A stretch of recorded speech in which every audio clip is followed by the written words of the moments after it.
Hello and good morning, everybody. Welcome to Sweet Johnson Stadium on the campus of North Eugene High School, where today your Roseburg Dr. Stewarts will wrap up pool play as they get ready to take on the Mudville 9 out of the Seattle, Washington metropolitan area. The Doc Stewarts coming into the matchup 14-6 on the season. They've won 4 straight games here in the Papa's Pizza tournament in Eugene. While the Mudville 9 coming off of their first win in tournament play just moments ago, they wrapped up a 12-5 victory over Showtime Baseball as the Mudville 9 improved to 17-14-3 on the season. First pitch coming up for this one at about 11:30. We get a little bit of an extended Roseburg Disposal pregame show for you here this morning. The game before ours running just a tad bit late as they hit the 2-hour time limit. Almost got a chance to get one more inning started, but they were right up against the time limit. So they wrap things up in 6 innings as Mudville gets a 12-5 win over Showtime. Doc Stewarts are coming off of a win yesterday, 11-6 over the Post 6 Barbers. That was a self-described one of the worst performances that the Barbers have had in their season to date. They bounced back with a win in their next game over Showtime Baseball.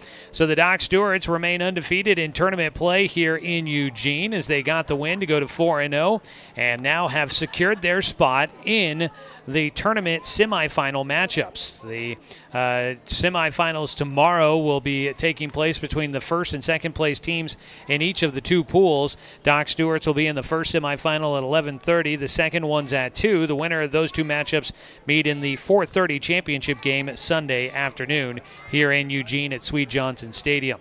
Doc Stewart's back at Sweet Johnson Stadium here today after playing over at Hamlin Sports Complex yesterday. It's technically a middle school, but it is extremely nice, especially with the sports facilities. The middle school is a new facility as well, which is obviously state-of-the-art there with the new building.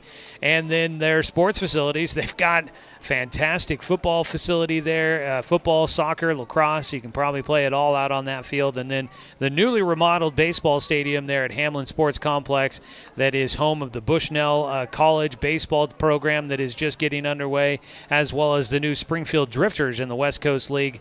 They are calling that home as well. And it is a very nice new ballpark, and hopefully we'll get a chance to catch some games there at some point in the future again as well. But for the rest of this tournament, we are back here at Sweet Johnson Stadium, which is a nice ballpark in its own right, as the North Eugene Highlanders call this home during the spring sports season here at North Eugene High School. Sweet Johnson Stadium at Gary Selby Field features a natural turf playing surface for pretty much everything.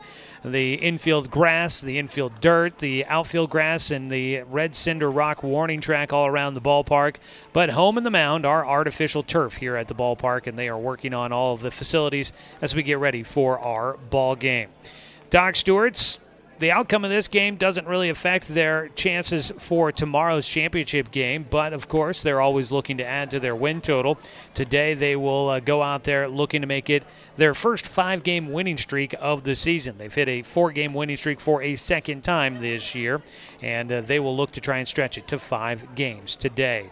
As we get ready for the matchup, I want to remind you that today's game is streaming live online. You can watch today's game streaming live for free online at 541radio.com, or you can go to 1490 The Score on YouTube. Search that on YouTube. You'll find our channel there, and you'll be able to watch today's game streaming for free.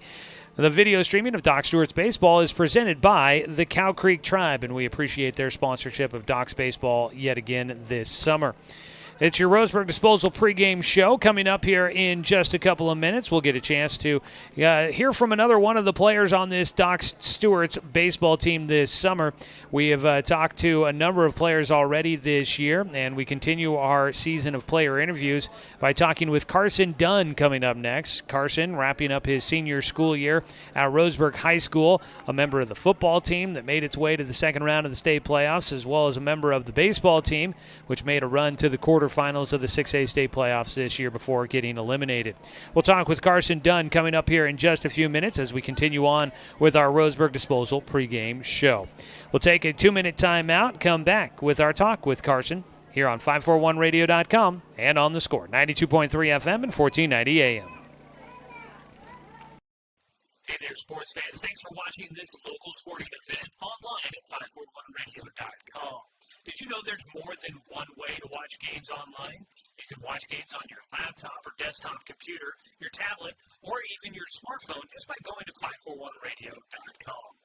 But we also use YouTube to stream all of our video broadcasts, which means you could be watching this game on your big screen TV with a number of different streaming devices. You can stream our live YouTube broadcast through your PlayStation or Xbox gaming device, or through streaming devices like Google Chromecast, Apple TV, or Roku. There's plenty of ways to follow this live local sporting event. Plus, you can find past events archived on 14 Night at the Score's YouTube channel. Find us on YouTube and subscribe today to keep up with the latest in local sports coverage.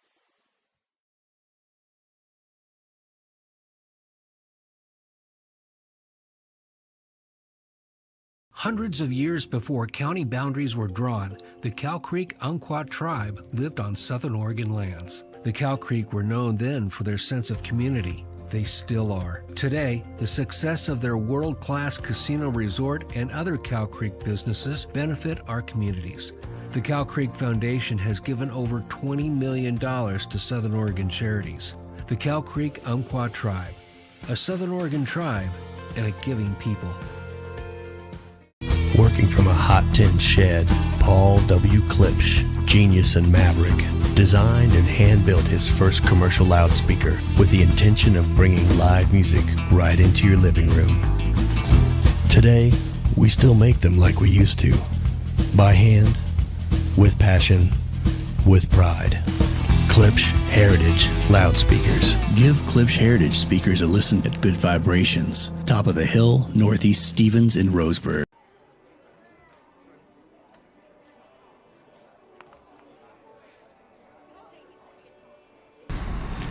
Back here with more of the Roseburg Disposal pregame show. You can let them make the run to the dump for you. Give them a call at 673-7122. It is day 4 of the Papa's Pizza tournament here in Eugene. Doc Stewarts this morning getting a chance to finish out pool play as they get ready to take on the Mudville 9. Docs have secured the number 1 spot in their pool. And so today, just looking to add another win to a win streak for the Docs as we get a chance to continue our series of player interviews here in the pregame show. We'll get a chance to catch up with Roseburg High graduate, and he's a staple in center field for this Doc Stewarts team, Carson Dunn, here on his first season with the Doc Stewarts. Carson, it's great to see all the success you guys have been having out there. First season for you here with the Docs during the summer. You know, getting a chance to play here, I know it's been something you've been working towards and playing a lot of summer ball. How's the experience been getting a chance to finally suit up with the Doc Stewarts? It's fun. You know, I've watched that boy when I was younger, so yeah, so being able to put on the jersey and hang out and be able to play ball for them is really nice. That's cool. What do you remember most from being a bat boy when you were a kid? I haven't heard many people talk about that. Yeah, it was cool just hanging out in the dugout. This was when Legion was all dirt, so it was just cool just hanging out, being on the old field. You know, just hanging out with the guys, being like as my older brothers. But yeah, it was still pretty cool. So you had brothers that were playing on the team back then? Well, no, the guys that were on the team were like older brothers to you? Yeah, it was pretty fun actually. So yeah, just being able to hang out with them and have fun. What were some of the names of the guys on the team back then? Do you even remember? Or? No, I think I was like 3 or 4 back when I was a bat boy. Yeah, so it's been a while. It's been a while. Yeah, for sure. Well, that's a pretty cool experience, and obviously something that has stuck with you and has led you to wanting to be able to put on the jersey. Finally getting a chance to do that and be out there playing. You know, is it fulfilling some of those kind of lifetime goals and dreams of yours then out there? Yeah, I've always heard about the 2010 team who won state and then won regionals, and I know I've always been one part of the program that's been known around the state and around the nation, so as being under this team has been really fun. You know, I know that Coach Robbins has been talking a lot about, you know, it's about the name on the front, not the one on the back, and it's about trying to get Doc Stewart's baseball back to being that spot of prominence where it's well known around the state. You guys have been doing well. You know, you've played in 2 tournament championship games. You guys have a chance to be in a third here with what you've done here in this tournament. Do you guys feel like you're, you know, kind of bringing back the name of the Doc Stewarts here this season and what you guys have been able to accomplish? Yeah, I mean, everywhere we go is Roseburg Doc Stewarts is known, so we want to try to fulfill like our legacy. Mm-hmm. Completely different team, so we want to help bring out Doc Stewarts wherever we go and let them know that we're still here to compete. Yeah, no, you guys definitely have been doing that. It's been a great season to watch so far. For you, senior year at Roseburg High School, played football. I don't remember. Did you do a winter sport? No, I did not. Okay, I didn't. I couldn't remember, but that's what I thought. And then baseball during the spring, which football and baseball, both great seasons for Roseburg. I know baseball finished a little bit earlier than you guys were hoping for. Had a lot of high expectations. You guys had a great season. Looking back on senior year, what sticks out the most to you? Oh, shoot. I don't know. Probably making it to the playoffs in 2 sports. That's probably a high memory of me. Making it second round. Coming as a team for both sports was a major factor going into it. We both bought in and we decided, hey, we have a chance to make a run here, so let's just do it. Might as well. You seeing that kind of same buy-in here with the Docs this summer? I mean, it feels like this team is really gelling and starting to really come together, and you guys have been playing some pretty good baseball.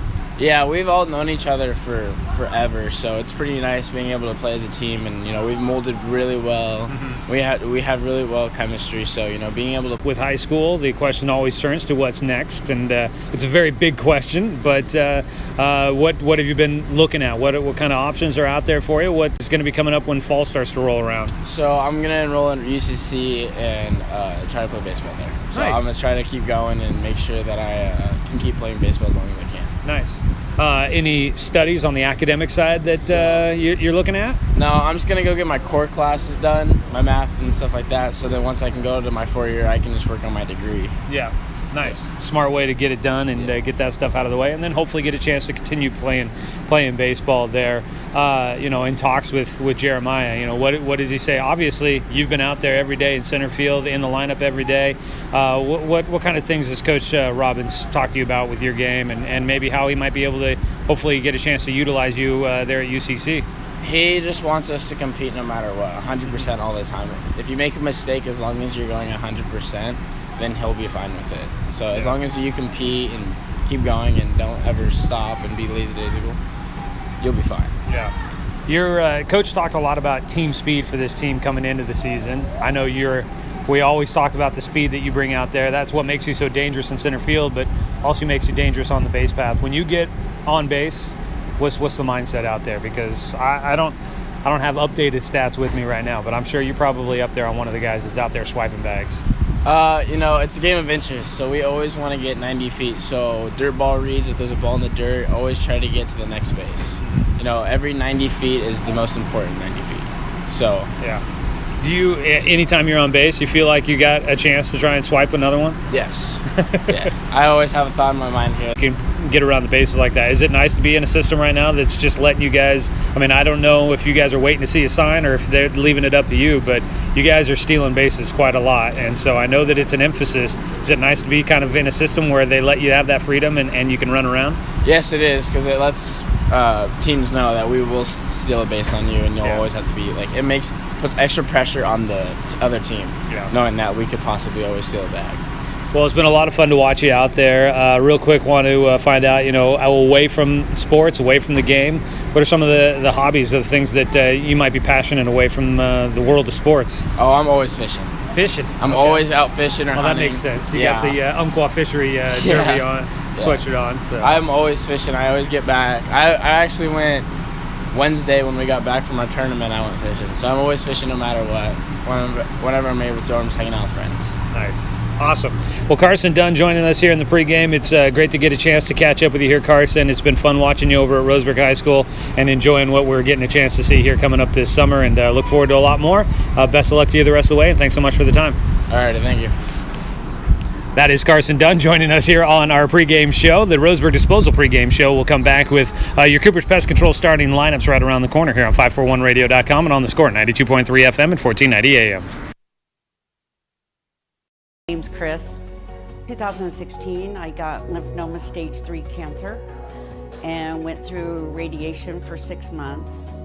I was exhausted all the time, and that's when I found One Peak Medical. My family life got better because I was more attentive and more energy. Because of One Peak Medical, I'm back doing everything I love to do. Hormone balancing can help with fatigue, anxiety, pain, and much more. Call or book online today at onepeakmedical.com. Deciding where to purchase your next vehicle is just as important as the vehicle itself. At Roseburg Honda, our seasoned staff is dedicated to matching you with the right car. From sales to service, our goal is to make sure all of your needs are met, and you leave our dealership feeling good every time you visit. No need to waste your valuable time driving up and down the freeway when the ultimate car buying experience is right here at home. Roseburg Honda. We treat you like family. Get ready to satisfy your dessert cravings with Mountain Mike's new mini churros. These delicious bite-sized churros are the perfect dessert to pair with your favorite Mountain Mike's pizza, made with only the freshest and finest ingredients, dough made fresh daily with 100% whole milk mozzarella cheese, and toppings to the edge. For limited time only, get 16 mini churros for the whole family for only $4.99. Don't wait. Order yours today for dine-in, carry-out, or delivery. Looking for more local sports coverage? CBS Sports Radio 1490 The Score has you covered. Check out our homepage at 541radio.com for sports stories, scores, and podcasts. And follow us on social media. 1490 The Score is on Twitter, Facebook, and Instagram. And take the station with you wherever you go with the 541 Radio app. Download the app in your smartphone's app store and get access to a live stream of the station, sports stories, podcasts, and easy messaging with the station and others.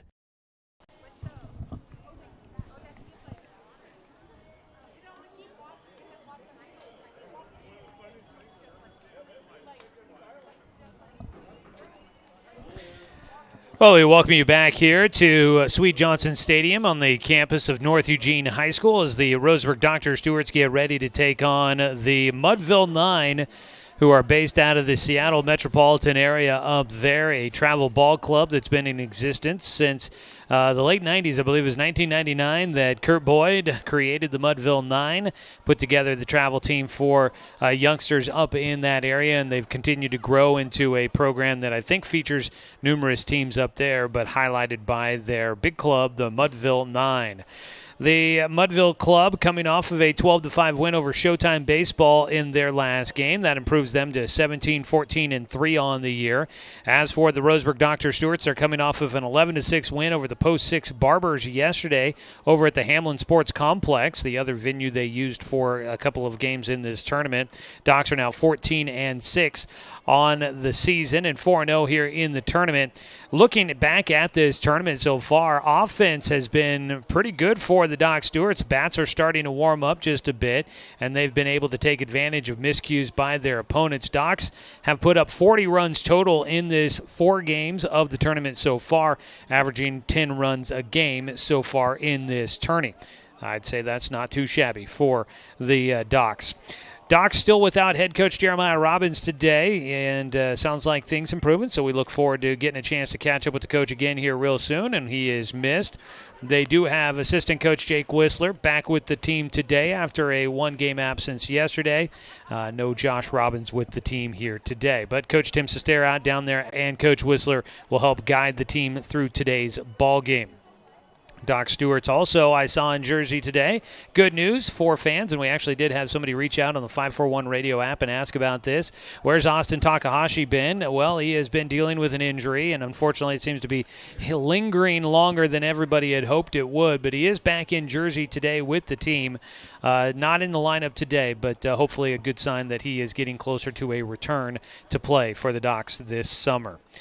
Let's go ahead as they get ready to exchange the lineup cards at home plate. Let's go ahead and take a look at our Cooper's Pest Control starting lineup. When you're looking for the best defense, call Cooper's Pest Control to protect your home from those summer bugs. Cooper's Pest Control, your locally owned bug assassins. Call them at 673-0363. First, we'll start with the designated visiting team. That is your Roseburg Dr. Stewarts. Leading things off is Cade Johnson, the shortstop, followed by Sebastian Watson, the second baseman. Jace Johnson will be the DH, batting third, followed by Daniel Withers, the first baseman, batting cleanup. In right field, batting fifth, Dominic Tatone, followed by Braxton Dill, the left fielder. At the 7 position is the catcher, Knox Hubbard, followed by Jordan White, batting eighth. And hitting ninth in the lineup, rounding out the starting 9, is Carson Dunn, the center fielder. The DH for the Doc Stewarts being utilized by the pitcher. They will bat for Blake Wither, the Roseburg Dr. Stewarts. So the Docs will be up to bat first for today's matchup. As for the other side, for the Mudville 9 out of the Seattle metro area, leading things off is the left fielder Tyler Griffin, followed by Jeffrey Woods, the right fielder. Colin Patrick will bat in the 3 spot, playing at first base, followed by Ben Nielsen, the third baseman. Batting 5th is the catcher, Jake Lockwood. Braden Davis, the center fielder, hitting 7th, the DH, Chase Hansen. Been told we can call him just Deado. He's the second baseman. And rounding out the starting 9, Daniel Perez, the shortstop for the Mudville 9. That is a look at today's Cooper's Pest Control starting lineup for the 2 clubs, about ready to square off. I'm Joey Keyran, part of your starting lineup there, I guess. And it's great to have you with us here today as we get this one underway. We wrap up the Roseburg Disposal pregame show. Again, let them make the run to the dump for you. That's Roseburg Disposal. Give them a call at 673-7122. Doc Stewarts will be wearing the black tops again today. We haven't seen them in anything different, so we'll stick with that. Season has gone pretty well. They are now 8 games over 500, a season high for the Docs. And they will try to make it their first 5-game winning streak here today. So they'll go with the black tops. Doc Stewart's across the chest in blue, outlined in orange. So the gray trousers, the black stirrup socks, black caps with the blue R on the front, outlined in orange. On the other side, it is the kind of gray and white digital camo look for Mudville 9. They've got the red numerals on the back of the jerseys for the Mudville club. They will wear the white trousers with a black stripe down the side, and it looks as if everybody out there wears their pant legs down to their ankles, so their sock colors do not matter. They've got the dark-colored caps, dark navy blue caps, with the number 9 in red on the front of the cap for Mudville. So we get ready for today's ball game. It is Noah Kimura that's on the mound for Mudville.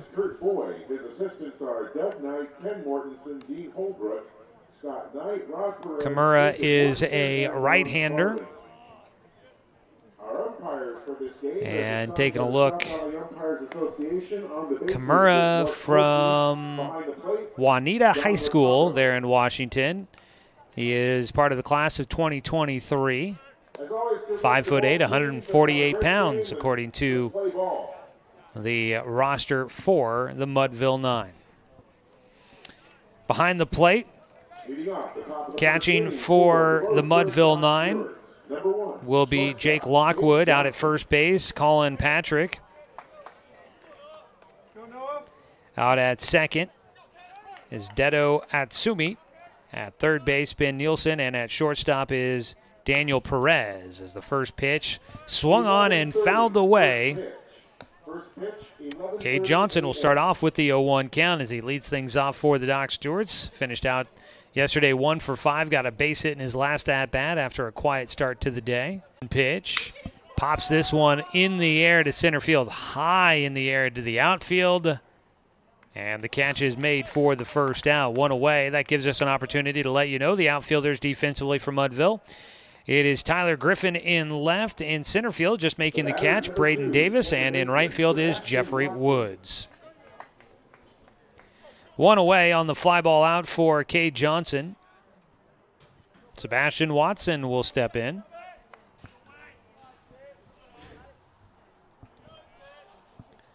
Watson yesterday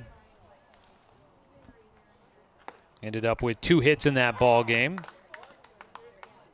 Went 2 for 5. Scored twice, had 2 singles. Takes a strike on the first pitch from Kimura. Comes set, towing the third base side of the rubber. Gets a pop fly out of Sebastian Watson. Towards the line, shallow in left field, but underneath it is Griffin for the out. There's 2 away. Still nobody on base for the Docs. Now batting for Roseburg, number 16. That'll bring up the DH, Chase Johnson.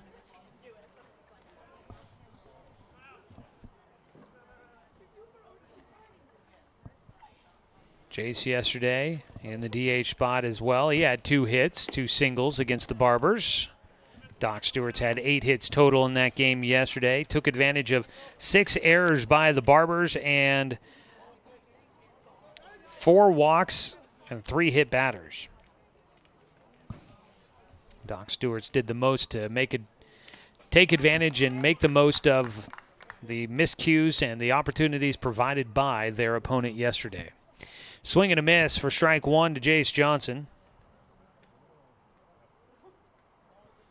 Kimura with 2 outs and nobody on so far here in the top of the first. The 1-1 is inside to Jace. 2 balls and a strike.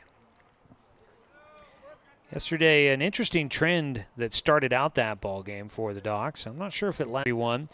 Docs, let's see, in the first inning, in the second inning, in the third inning, in the fourth inning.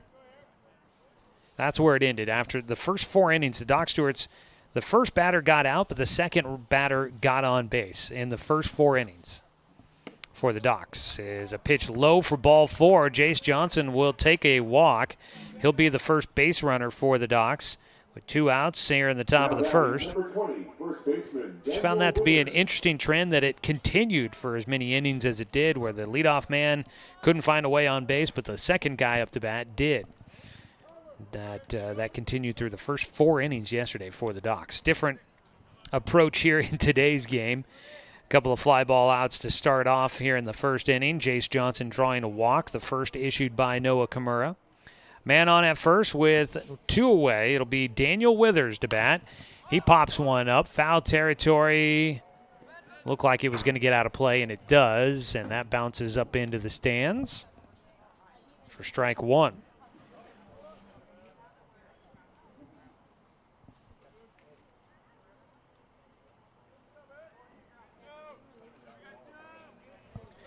Daniel Withers yesterday finishing without a hit, goes 0 for 3, was hit by a pitch and scored a run in the first inning of that game against the Barbers yesterday. The 0-1 takes high. Withers a big kid. I'd put him at probably, 6'2", 6'3", at least. Probably bigger than that. I'm a short guy, so everybody seems big. Withers standing big. That pitch, that last one that came in, it was up there right around the shoulders. It looked enticing. I think let's go to the catcher, who slides to his right. Lockwood scooping that one off the turf for a 2-1 count to Daniel Withers. Another pickoff throw to first base.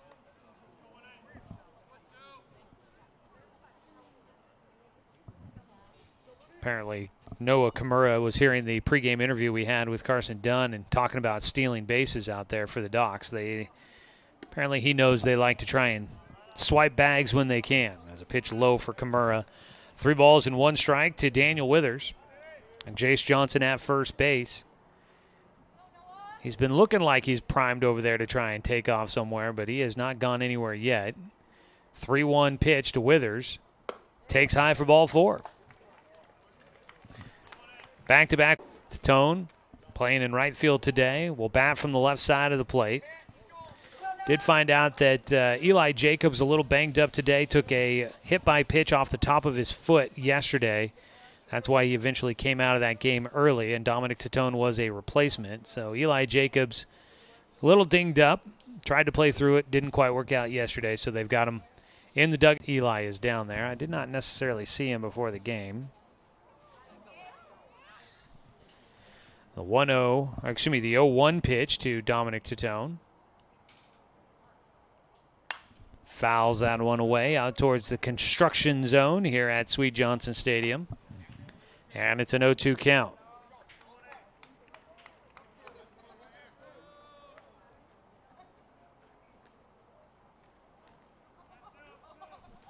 No balls, 2 strikes to Dominic Tatone. With 2 outs and 2 runners on base. Dom fouls off the breaking ball. I was looking down there. I don't see Eli, but he might be in the mix in there and just blending in with all the guys up on the top rail.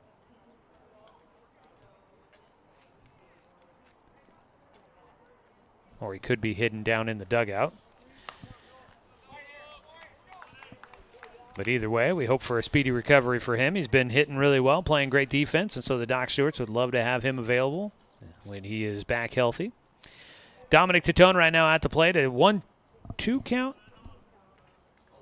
0-2 is what I thought. They still have that ball that they erroneous put Lee up there earlier. Ball foul down the right field side for Dominic Titone. Yeah, they put a foul or a ball on the scoreboard at the start of the at-bat, but the count is truly 0-2 at the moment. Stays that way after the foul ball by Dominic Titone there. He got around on that one, hit a nice line drive towards right field, but it just hooked into foul territory. A little bit out in front of that one. Get through things here in the top of the first inning. He got the first 2 outs quick, but back-to-back walks have put runners at first and second. Dom waits on the 0-2 pitch. Fouls off another one. He stays alive. The battle continues.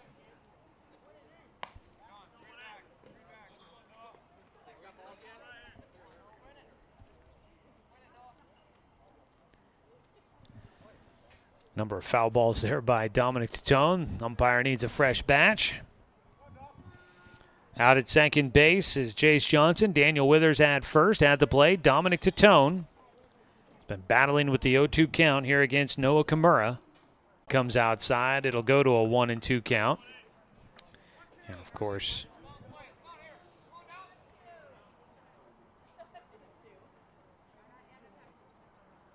they could have just left the scoreboard as was, but they did put up another ball because they didn't realize they have it wrong. 1-2 count. Low and inside. Now it's a 2-2. Oh, no, it got him. Going to say that pitch hit him as it came in. It was low inside at the shoe tops for Dominic Titone.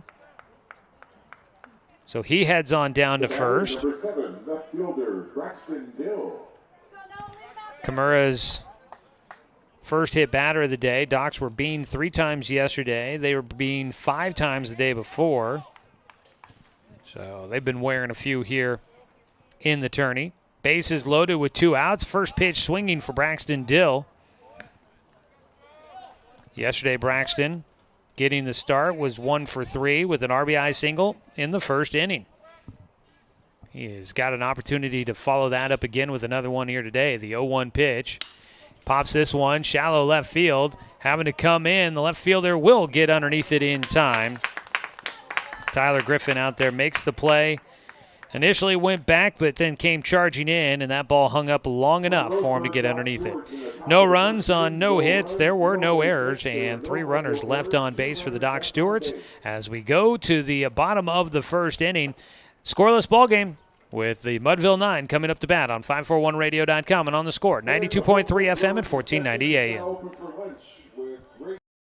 Hey there, sports fans. Thanks for watching this local sporting event online at 541radio.com. Did you know there's more than one way to watch games online?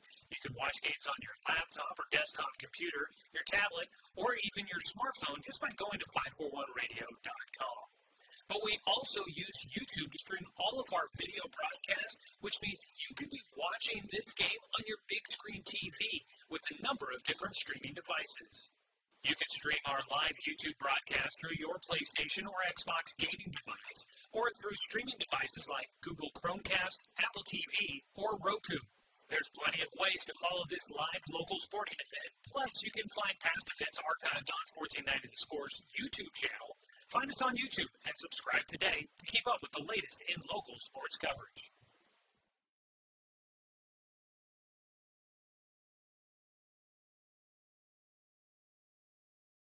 Fun, great tasting pizza, and we'd like for you to say thank you to the fine staff of Papa's Pizza. Bottom of the first inning, taking the mound for the Doc Stewarts will be Blake Withers from Umpqua Valley Christian School in class of 2021. Spent last year as a redshirt at Umpqua Community College. He will take the mound and will bring a 1.35 ERA in 10 1/3 innings pitched. He's got a 0-0 record, 1 save on his total so far, 4 strikeouts, 5 walks this season for Blake Withers. who makes his 5th appearance and his first start this summer for the Doc Stewarts. Tyler Griffin will lead things off for Mudville. First pitch by Withers, popped in the air to left field. Braxton Dill, I almost misread that one. He makes the catch. Dill came charging in left field. Thought he was underneath it. That ball had some tailspin on it. He ended up making the catch, a basket catch at the knees for the first out to retire Tyler Griffin on the first pitch of the bottom of the first. Jeffrey Woods will bat. He's hitting from the left side. Takes the first pitch for ball 1. Tyler Griffin, Jeffrey Woods, Colin Patrick, the 3 hitters due up here in the first for Mudville 9. The 1-0 pitch. That ball in the air out to left field again to Braxton Dill. And this time, a little less of an adventure for Dill out there. He makes the catch for the second out. 2 away, and Colin Patrick will bat, the first baseman. You might remember yesterday's conversation with Braxton, revealing the fact, he played catcher all last summer when he was with Pepsi. He played catcher during the spring with the Glide Wildcats. So outfield, he's still learning some of the finer points of playing in the outfield. As a pitch on the inside corner, called for a strike for Blake Withers against Colin Patrick. The 0-1 delivery. That ball, foul ball down the third base side, just past Jordan White. Looking around the diamond for the Docs, behind the plate is Knox Hubbard. Blake Withers out at first. Sebastian Watson in. At third base is Jordan White. Cade Johnson is at shortstop. Braxton Dill in left, Carson Dunn in center, and Dominic Titone in right. Colin Patrick at the plate with the 0-2 pitch here. He hit that one off his front foot. It is a foul ball. It'll stay an 0-2 count as he walks that one off.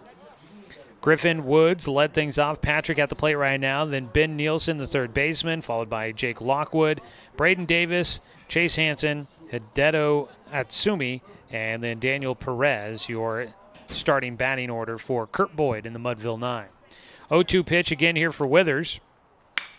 Ground ball, sharply hit, gets by Jordan White into left field. And that will be an error for the Doc Stewarts to lead things off here in the first inning.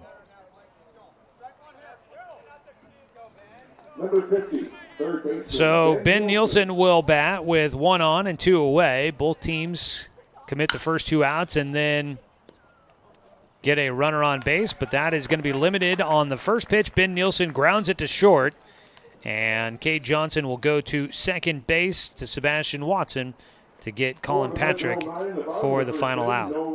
So 4 hitters to the plate for Mudville 9 here in the bottom of the first. No runs, no hits, 1 error, and 1 runner left on base. Scoreless ball game going to the top of the second on 541radio.com and on the Score, 92.3 FM and 1490 AM. Serving the needs of farmers, ranchers, and homeowners throughout Southern Oregon. Here, everyone is welcome. When you shop with us, you can expect good people, good products, and good advice. No membership needed. Just bring yourself, and we'll provide the expertise and products you need to tackle your next project. Douglas County Farmers Co-op, where everyone is welcome to shop. My wife and I moved to Oregon to raise a family, set our roots, and to have a lot of fun outdoors. We quickly realized that we needed a truck or a rig for the projects that we were doing in the backyard. When we were looking to find a place to finance our truck, we asked our patients, and everyone recommended Cascade again in the future. At the top of the second inning for the Roseburg Doc Stewarts, number 4, catcher, Knox Hubbard. Doc Stewarts baseball this morning brought to you by Good Vibration Solutions. For home theater and automotive audio, you can feel it at Good Vibes. Start the second inning. It'll be Knox Hubbard to lead things off for the Docs, the left-handed hitting catcher. First pitch swinging, got jammed, that off the handle, in the air out to center field. And underneath it, Braden Davis for the out. So far, Doc Stewarts with 4 of their, actually that means all 4 of their outs have been made in the air so far. On the mound, Noah Kimura getting the Docs to pop out. First pitch for Jordan White. Takes high for ball 1. Jordan did not play yesterday, so my stats for him should still be accurate. Jordan White looking to try and bring up the batting average, sub 100 right now. Does take a strike on the outside corner.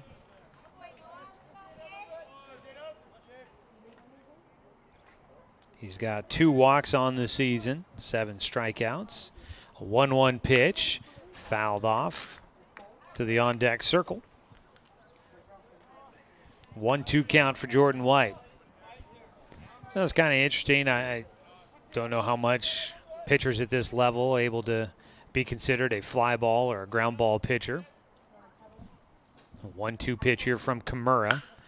That ball in the air out to center field. Pretty well hit by White, but able to make the adjustment. Braden Davis, well hit, just not enough behind it for Jordan to get it over the head of the center fielder.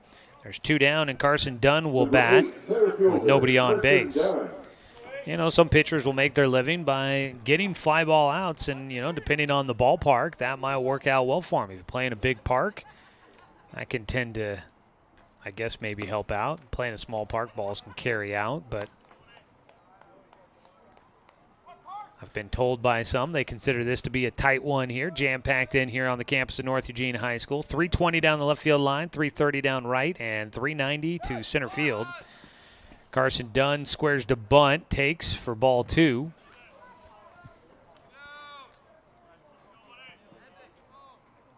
Believe we saw 3 home runs in our first game here at this stadium against Showtime Baseball back a few days ago. Dunn chops one, third base side, and hey, look at that. First ball on the ground for the Doc Stewarts. Goes for a base hit.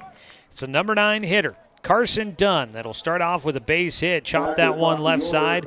Bounds up and over the top of the infield. And a base knock for the Doc Stewarts. Will get a runner on base with 2 away. Every first hit of the ball game, Stewarts Ball Club is presented by MSK True Value. Make sure you don't swing and miss with your next project. Head to MSK True Value and Building Supply, located in Myrtle Creek and Tri-City. Check swing, grounder, third base side, scooped up by Nielsen, throws over to Colin Patrick to retire Cade Johnson. Johnson tried to hold up with his swing, couldn't get the barrel out of the way. That ball dribbled over to third base for the easy put out for Nielsen. So a base hit for Carson Dunn, but that's all the Docs would get here in the top of the second. No runs, 1 hit, no errors, and 1 runner left on base. Bottom of the second inning. Scoreless ball game on 541radio.com and on the Score, 92.3 FM and 1490 AM. Deciding where to purchase your next vehicle is just as important as the vehicle itself. At Roseburg Honda, our seasoned staff is dedicated to matching you with the right car. From sales to service, our goal is to make sure all of your needs are met, and you leave our dealership feeling good every time you visit. No need to waste your valuable time driving up and down the freeway when the ultimate car buying experience is right here at home. Roseburg Honda. We treat you like family. Hundreds of years before county boundaries were drawn, the Cow Creek Umpqua tribe lived on Southern Oregon lands. The Cow Creek were known then for their sense of community. They still are. Today, the success of their world-class casino resort and other Cow Creek businesses benefit our communities. The Cow Creek Foundation has given over $20 million to Southern Oregon charities. The Cow Creek Umpqua tribe, a Southern Oregon tribe and a giving people.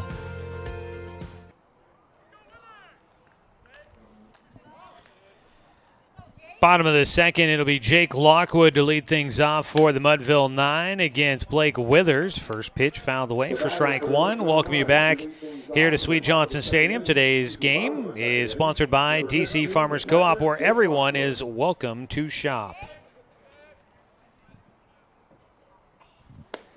The 0-1 pitch from Withers, just low and outside, a 1-1 count. The 1-1, line drive right field, coming in, Dominic Tourn. Actually almost came in just a little bit too far, maybe by a step. Had to reach up a little higher than I think he anticipated. But he makes the catch for the first out. It looked like that ball was going to stay low and looked like Dom was going to have to race in to get to it. But I think that ball carried a little bit more than I thought it would, and maybe Dom as well. But makes the play out in right field, one away. First pitch, foul tip for strike one to Braden Davis, the center fielder.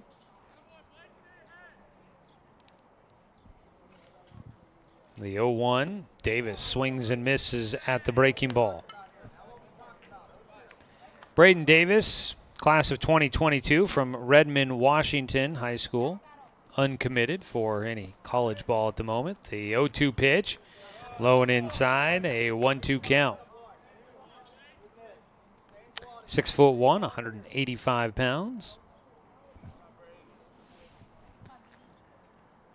The 1-2. That line drive will get in front of Braxton Dill in left field. And that will be the first hit of the ball game for Mudville 9 against Blake Withers.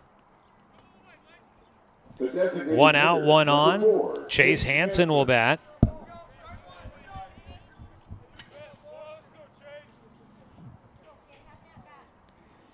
Hansen, the DH, bats for Noah Kimura as he takes low and inside for a 1-0 count. Chase Hansen, class of 2023 at Davis High School. Right-handed batter, takes low for ball 2. Mudville got a runner on in the first inning on an error by the Docs, but that was all they'd get. Out of the box and looks down to third base. He's got the golden locks flowing out of underneath the golden helmet that he's got on. The pitch high. Knox will chase that one to the backstop. Is up to second base goes Braden Davis. 3-1 count. Kind of looked like maybe that pitch twisted up Knox Hubbard behind the plate. He was expecting it in a slightly different spot, and therefore when the pitch came in, it was harder for him to adjust to get to that ball, and it popped off his glove to the backstop. Up to second base goes Davis. Swung on and missed on the 3-1. Hansen, knowing he had the 3-1 pitch coming in, I think he was expecting a chance to hit something big, and he took his cut. Couldn't catch up to it. The 3-2 pitch is in the dirt for ball 4. First and second. The batter, number 5, for Mudville. Hideo Atsumi will stand into bat. The second baseman will hit from the left side.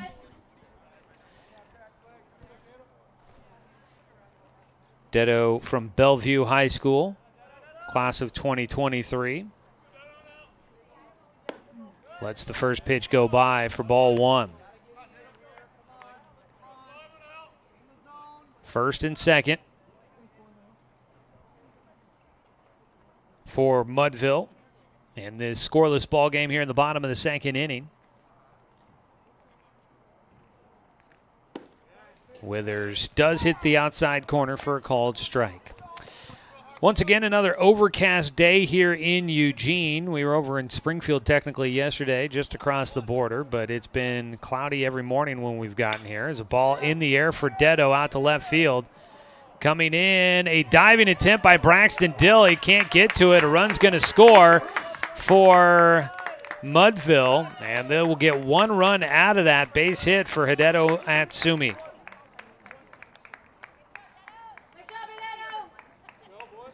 So coming in to score from second base, Braden Davis.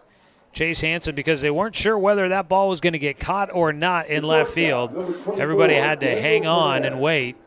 Out in left field, it looked like Braxton Dill, who normally has been playing in right field as he's getting refamiliarized with the outfield position. Played in left field an inning or two yesterday after the injury to Eli Jacobs, and now getting a start in left field today.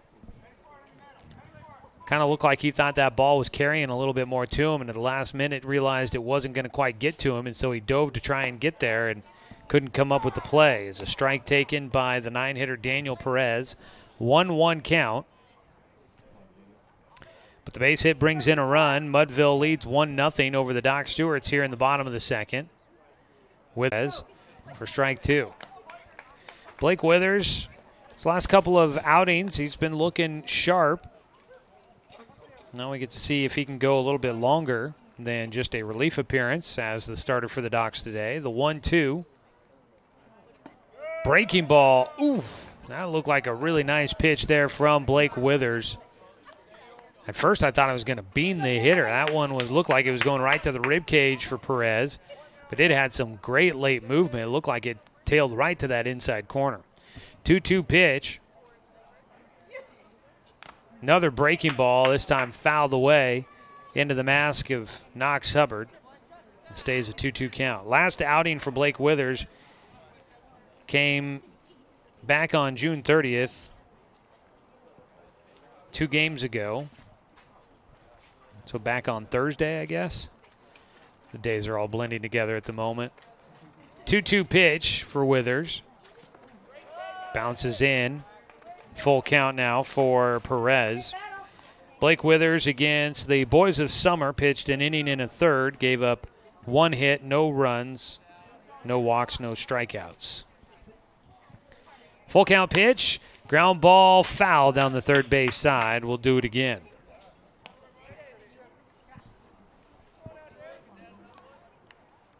1-0 lead from Mudville.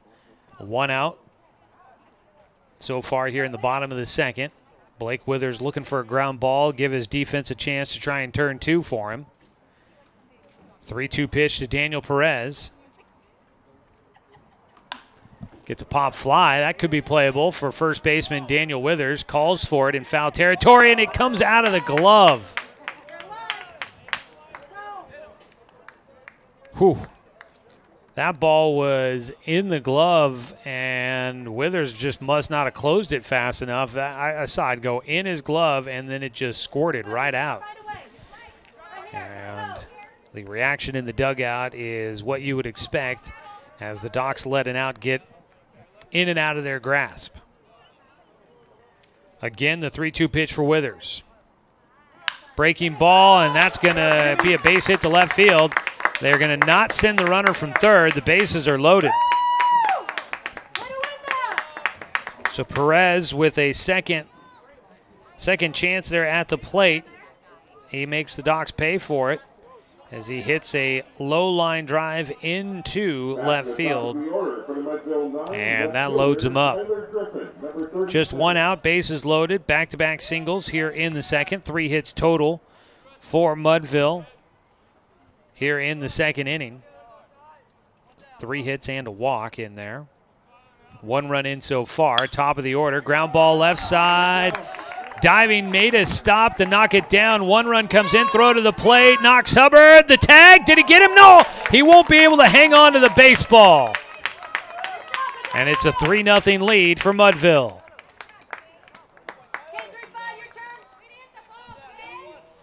Top of the order, Tyler Griffin with the RBI. Make that 2 RBI. Base hit. He ends up at first base. Chase Hansen scored easily from second. Atsumi came in to score at second base. So runners at first and second. First pitch. That ball in the air. Oh! Off the railing in front of the dugout for the Mudville 9. That ball popped in the air. Knox Hubbard chased it all the way to the dugout.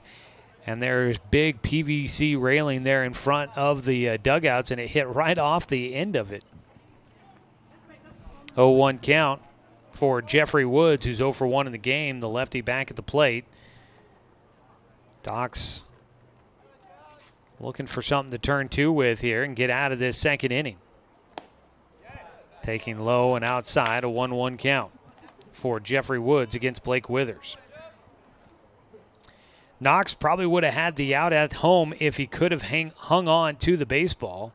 That ball is popped up foul behind home, strike 2. Throw from Sebastian Watson. Watson was ranging to his left, slid to try and knock that ball down and keep it playable to try and save another run. And he almost came away with it, came up firing, made a great throw to the plate, but as he was applying the tag, Knox Hubbard, the ball just shook free from his glove. And 2-2 pitch here for Jeffrey Woods. Ground ball towards Cade Johnson. He bobbles it, will flip it to second, and Watson not looking for it. The ball gets away. Everyone is safe. And this inning has turned a little disastrous for the Doc Stewarts here. Been a lot of morning games for this team, not to make excuses, but it's been a lot of earlier games. They've played at this 11 o'clock hour every day this week. It is day 4 of the tournament, 5th game of the tourney for the Docs. They're already clinched to be in one of the semifinals tomorrow, and so maybe a little bit of fatigue and malaise taking over here in the second inning as the Doc Stewarts will have to fight their way back from a 3-0 deficit. Bases loaded with 1 out after an error. 1-1 count here for Colin Patrick, the first baseman. Big kid out there. Patrick listed at 6 foot, 390 pounds from Issaquah High School, class of 2024. He hits a ground ball to Cade Johnson. He goes to Sebastian Watson. They get the out at second base. Another run comes in to score. That'll be a RBI, fielder's choice for Patrick. Out at second base, Jeffrey Woods. 2 down. Tyler Griffin goes second to third. And scoring was Daniel Perez to make it 4-0 in favor of Mudville. Pitch up high, ball 1, as Withers will face the 9th batter here in the second inning. Ben Nielsen, the third baseman, hit into a fielder's choice to finish off the first inning. The 1-0 pitch misses inside, 2 balls and no strikes.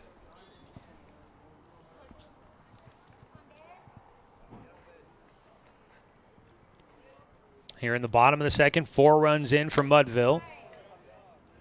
They've got runners on the corners with 2 down.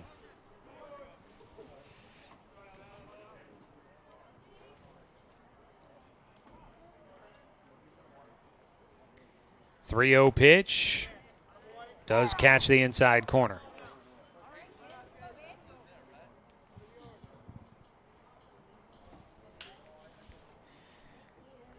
Blake Withers. Runner going on the 3-1 pitch. It's fouled away. Back to first will go Colin Patrick, and at the plate a full count pitch coming up for Ben Nielsen.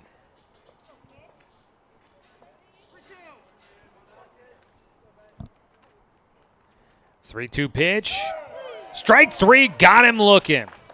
Nielsen takes a pitch on the outside corner. First strikeout of the game for Blake Withers.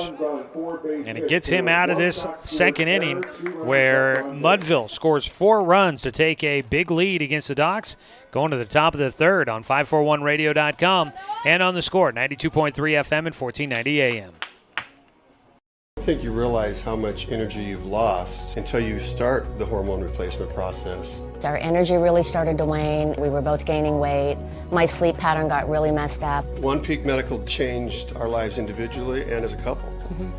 We're just a lot happier because we feel better. We're not tired and run down, and it just makes our lives easier and happier. Hormone balancing can help with fatigue, anxiety, pain, and much more. Call or book online today at onepeakmedical.com. The innocence of youth. Is there anything any better? But soon they'll be in high school and facing all the same challenges you faced. How to make friends, how to fit in, how to be cool. We want our children to have everything they'll need to live fulfilling and productive lives. Make sure the kids in your family are among the more than 120,000 participants here in Oregon who take part in high school sports or activities.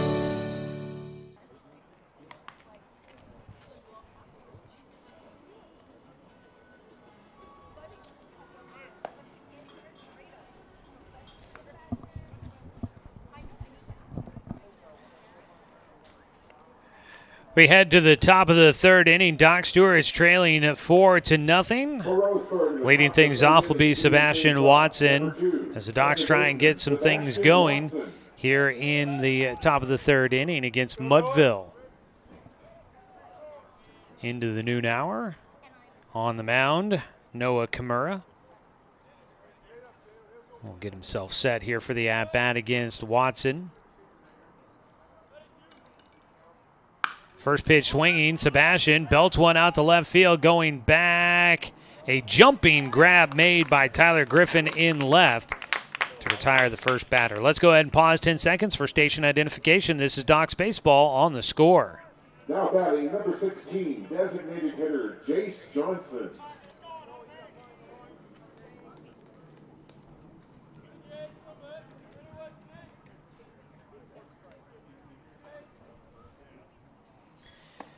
First pitch swing and a miss for Jace Johnson with one out and nobody on in the top of the third.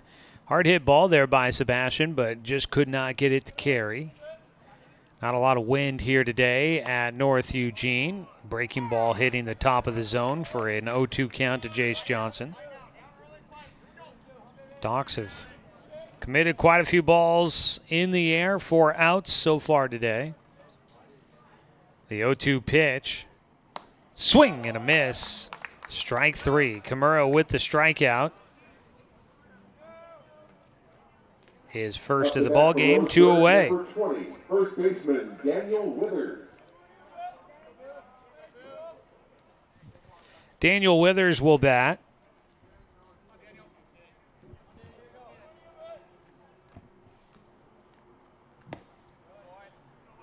First pitch low and outside to Withers.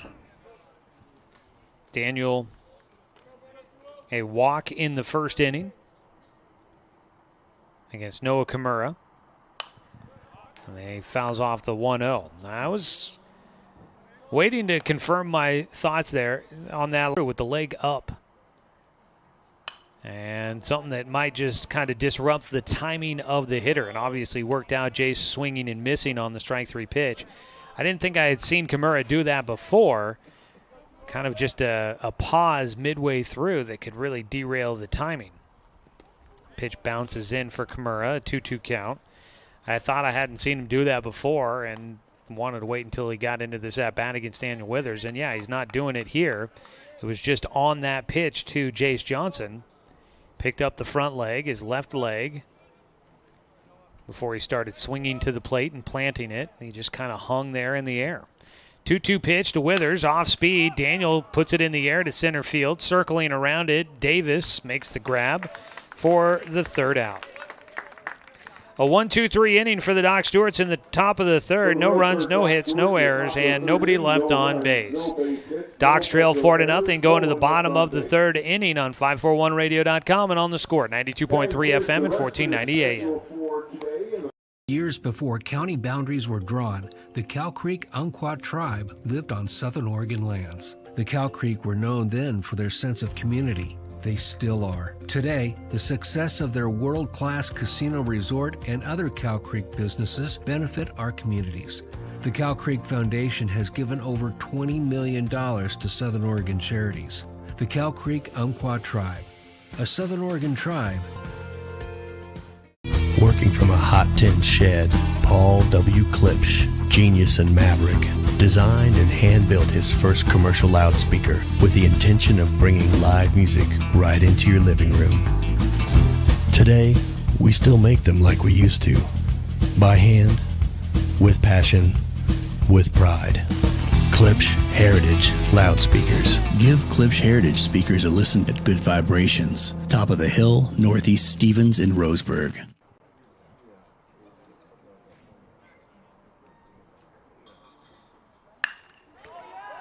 First pitch here in the bottom of the third inning is going to be over the head of Braxton Dill in left field. It'll be a leadoff double for Jake Lockwood, the catcher. Starts things off here in the third inning on a positive note for this Mudville club, who had come in. Mudville was 1-3 coming into this game here in the Papa's Pizza tournament. They are still 1-3 in the tournament, but looking to get things going here against the Docs to see if they can get their second win and play their way into Sunday's action. Out at second base, Lockwood with the leadoff double.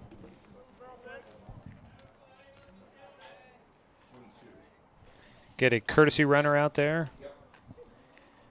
So a new runner out at second base, Randall McGaw. McGaw, that's where we're going with. We'll take it. Strike one against Braden Davis at the plate. It is McGaw, right? Yes. Thanks. I've been saying it both ways. Down in the dirt on the pitch. McGaw off the base at second. Took a big secondary lead reading that ball in the dirt, but he hustles back to second base as Knox Hubbard chased the ball down quickly and does not let the runner advance. Courtesy runner on for the catcher, Jake Lockwood, after the leadoff double to left field. A 1-1 pitch. Grounder towards short. Out. And McGaw, who came in to run for Lockwood, will head back to the dugout. Fielder's choice for Davis gets him on at first for a second time in the ballgame. One away. Chase Hansen, the DH, 0 for 0 in the game with a walk his first time up, takes the first pitch for strike one. This half inning brought to you by Chuck Swarman Family Auto Repair. Are you ready to go where life takes you? 0-1 pitch, grounder towards short, backhanded again by Cade Johnson, throws over to first, long hop to Daniel Withers for the out. Davis moves up to second. Two away is Cade Johnson working hard at shortstop here this half inning, getting a number of balls that he's had to chase to his right and backhand. So far has done the job. Runner at second base with two down, and Dedo Atsumi will bat. He had the bloop single to left field in the second and scored as the ball popped out of the glove for Knox Hubbard as he tried to apply the tag at home base. First pitch is in for a strike. Doc Stewart's with 3 errors in the ballgame so far. Line drive towards center field. Carson Dunn settles right in its spot and makes the catch for the final out. Cleaner defense here in the third inning for the Doc Stewarts will eliminate any chance of a run for Mudville. No runs on one hit, no errors, and one runner left on base. We will go to the top of the fourth inning. Docs needing to get the offense going on 541radio.com and on the Score, 92.3 FM and 1490 AM. Get ready to satisfy your dessert cravings with Mountain Mike's new mini churros. These delicious bite-sized churros are the perfect dessert to pair with your favorite Mountain Mike's pizza. Made with only the freshest and finest ingredients. Dough made fresh daily with 100% whole milk mozzarella cheese and toppings to the edge. For limited time only, get 16 mini churros for the whole family for only $4.99. Don't wait. Order yours today for dine-in, carry-out, or delivery. Hundreds of years before county boundaries were drawn, the Cow Creek Umpqua tribe lived on southern Oregon lands. The Cow Creek were known then for their sense of community. They still are. Today, the success of their world-class casino resort and other Cow Creek businesses benefit our communities. The Cow Creek Foundation has given over $20 million to Southern Oregon charities. The Cow Creek Umpqua tribe, a Southern Oregon tribe and a giving people. Fourth inning, Docs baseball here on the Score, brought to you by DC Farmers Co-op, where everyone is welcome to shop. High for ball one to Dom, who was hit by a pitch in the first inning. To Tourn, Dill, and Hubbard, your three batters due up against Noah Kimura, who will get a strike on the inside corner against the lefty Dom. Kimura so far has given up the one hit in the second inning to Carson Dunn. Everything else has been pretty much fly ball outs for the most part. 1-1 pitch swung on and missed by Dominic. 1, 2, 3, 4, 5, 6, 7 of the 9 outs so far for the Doc Stewarts have been fly ball outs to the outfield. 2-1 delivery for Kimura. I think that's backwards, a 1-2 delivery. Scoreboard.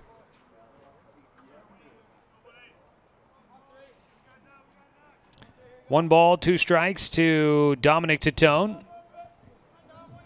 Leading things off in the fourth for your Roseburg Dr. Stewarts. Again, the pause in the pitch by Kimura, and for a second time in the ballgame, Dominic Tatone is hit by a pitch. Now batting for the Ducks, number Leadoff 7, man on base. 7 times he'd been hit at the plate. He's up to 9, which is the most on the team. Pickoff throw to first, not going to be there in time.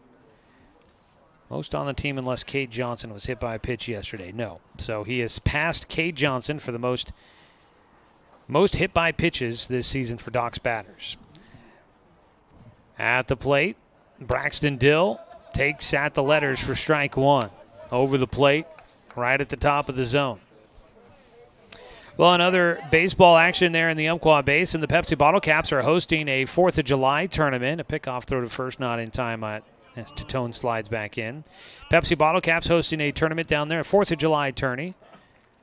Pepsi is 2-0 in that tournament so far. Another pickoff throw. Back in safely goes Dahm. Pepsi last night winning 3-1 against North Medford to go to 2-0 in the tourney. The 0-1 pitch to Braxton Dill. This time a little high, 1-1 count. I believe, I would assume, and I don't know this for certain, and I'm going to try to check real quick here, but I would assume that Pepsi plays again tonight at 6:30. They've been playing in the late game every day. They're at Champion Car Wash Field, so if you're looking to go catch some baseball on a Saturday night, why not? Off the end of the bat, a capper for Braxton Dill. Throw to first base. That was dangerous there for Kimura. Looked like he could have just reached out and tagged Braxton as he was running down the line. Instead, he flipped it to first where Colin Patrick was there covering. They do get the out. One away, but when Kimura could have just eliminated any sort of issue of tossing the ball, he could have just tagged Braxton Dill. He threw it there to first, and boy, in a bang-bang play like that, you never know what could happen, but works out for Mudville. They get the out at first. Knox Hubbard will bat with a runner at second, 1 away. Doc's trailing 4-0 here in the top of the 4th inning.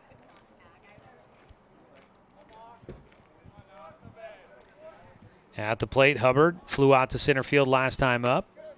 Takes a strike on the outside corner to the lefty. Looks like the Pepsi Bottle Caps do play tonight at 6:30 as they take on Post 58. And it's not the Crushers that are here. I believe they must have a single A team because I've seen that Pepsi has played Post 58 a couple times. Outside again, but this time off the edge, maybe a little low there for Hubbard, a 1-1 count. So good luck to Pepsi coming up tonight as they try to go to 3-0 in their home tournament.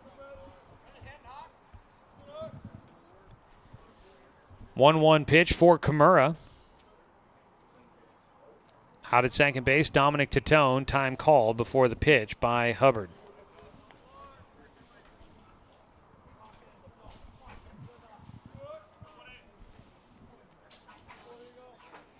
Knox got the day off yesterday. Parker Burke was the catcher for the Doc Stewarts yesterday.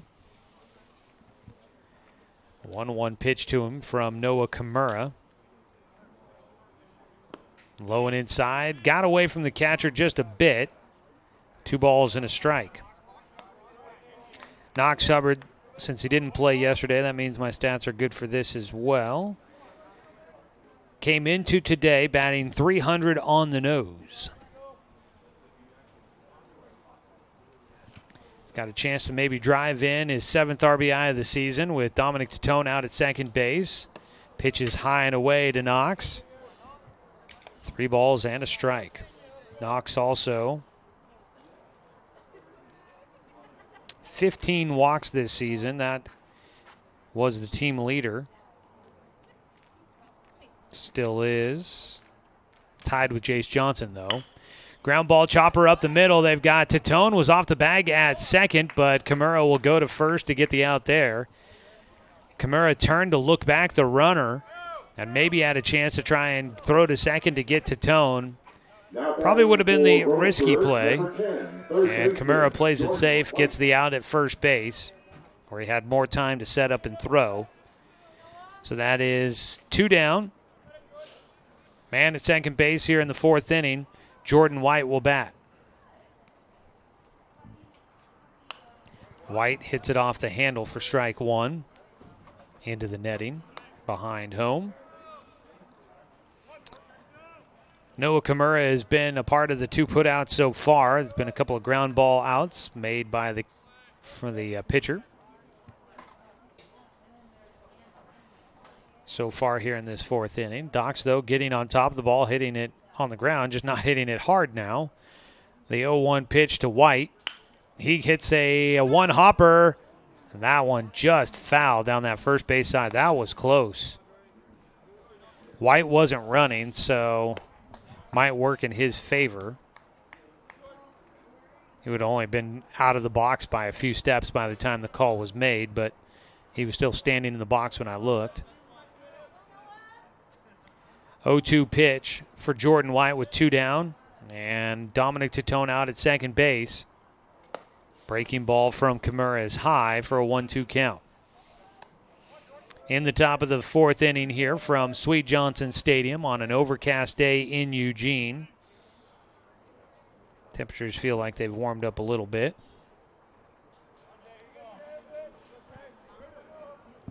The 1-2 from Kimura.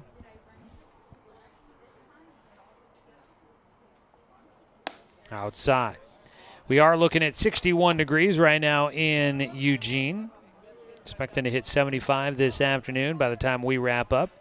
Be in the upper 60s. Expecting clouds to hang through pretty much all day long here in the Willamette Valley.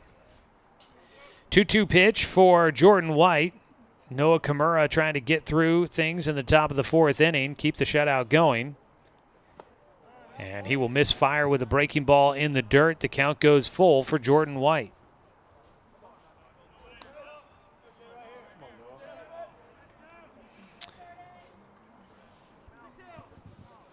Full count pitch coming up for Jordan.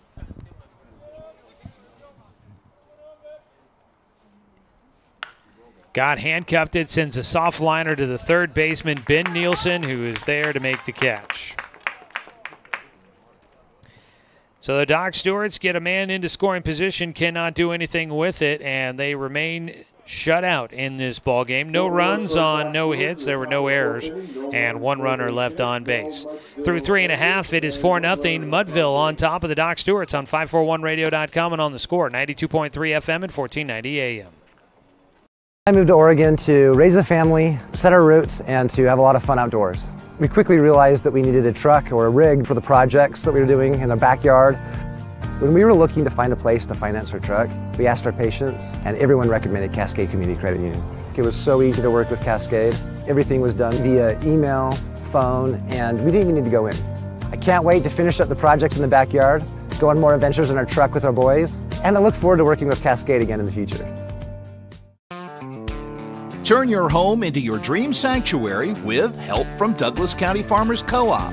For over 100 years, we've carried everything you need to keep your garden and crops green and growing, including a large selection of soil mixes, composts, fertilizers, and other soil amendments. You'll also find stones, boulders, gravel, and more to add structure and diversity to your yard. Stop by or shop at DouglasCountyFarmersCoop.com.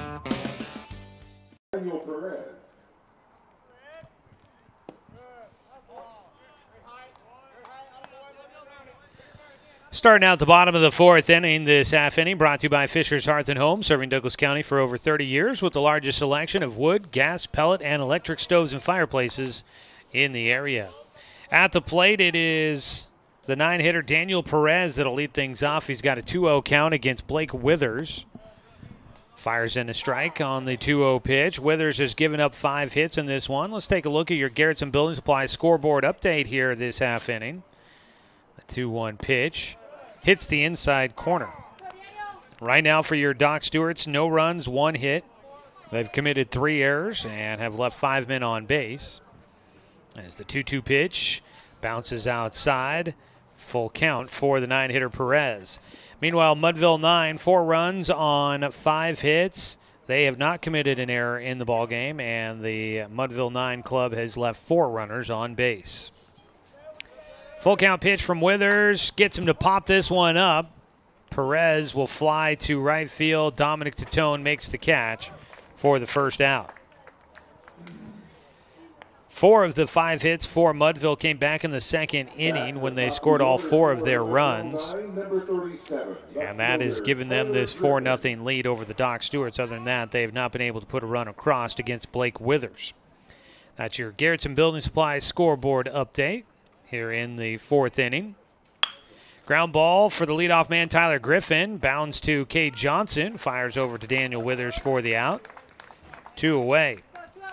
Shop local. Shop Garrettson Building Supply for all of your home improvement and outdoor living needs. Garrettson Building Supply supporting our Douglas County community for 99 years.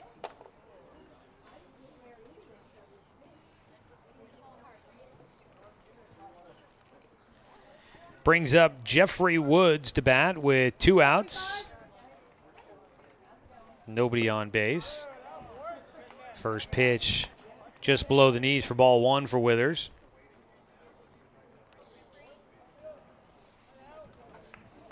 The 1-0 pitch misses low and inside to the lefty.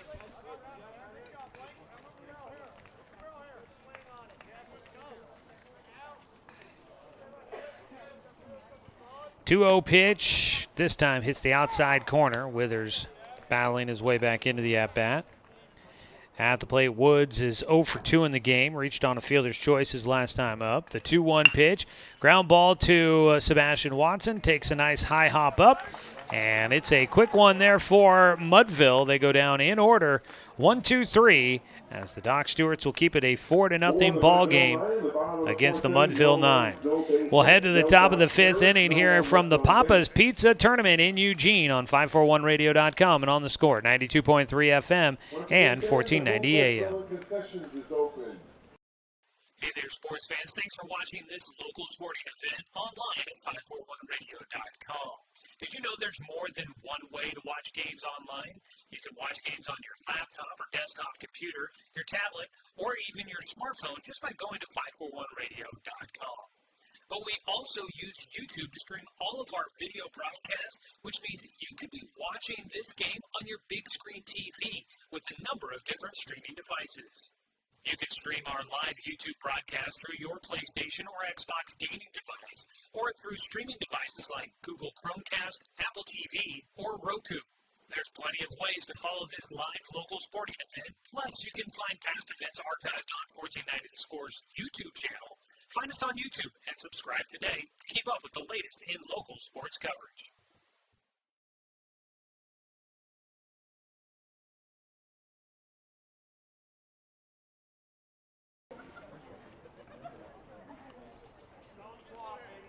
Leading off the top of the 5th inning for the Roseburg Doc Stewarts, number 8. Go to the top of the 5th inning. Joey Keyran here with you from Sweet Johnson Stadium in Eugene at North Eugene High School. Docs will play at least one game coming up tomorrow. If they win, they'll play in the tournament title game. But today they are trailing 4-0 against Mudville. As we will lead off with the 9-1-2 hitters here in the 5th. Carson Dunn, the only man with a hit in this ball game for the Docs, fouls off the first pitch. Carson was our pregame interview guest. If you'd like to hear that interview again, I will get it up online eventually. It is not there at the moment. The 0-1 is outside, 1-1 count. I've got some work to do. I'm thinking Tuesday when we get the off day for the Doc Stewarts. That is when I'm really going to knuckle down and get a lot of work done on Doc Central there at 541radio.com. The season just moves so quick, and there's so many other things going on. Sometimes things hit the back burner and get left a little longer than I'd like them to. As a 1-1 pitch hits the outside corner to Dunn, a 1-2 count. But the player interviews, you'll be able to go to their player bio page at 541radio.com and check out their interviews and a little bit of information about each player. Doc Central is presented by Champion Car Wash. Appreciate their sponsorship of the work we've got there at 541radio.com. 2-2 pitch here for Carson Dunn. His single came back in the second inning. 2-2 pitch popped up in the air, high in the air. The catcher looking at it. Third baseman now calling for it. And coming in, Ben Nielsen will make the catch, the third baseman. Retires Carson Dunn to start off things here in the 5th. One away, top of the order. Today's game brought to you by Cascade Community Credit Union, belong to Douglas County.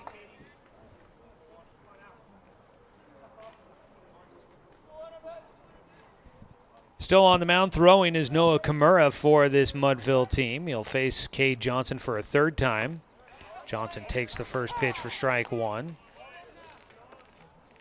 So far, Cade has flown out to center and grounded out to third.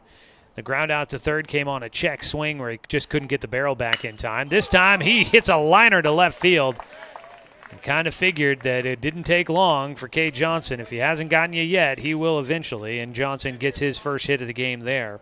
As the Doc Stewarts now with 2 hits in the contest. Sebastian Watson. One runner on with 1 out. Sebastian Watson, he's 0 for 2 with a couple of fly balls, well hit to center, but right to center fielder Braden Davis. Actually to make it left field to Tyler Griffin out there. Pickoff throw to first. Johnson gets a face full of dirt as he dives back in. Another pickoff throw that way. Johnson not a big lead over there, but he is a threat to try and take off.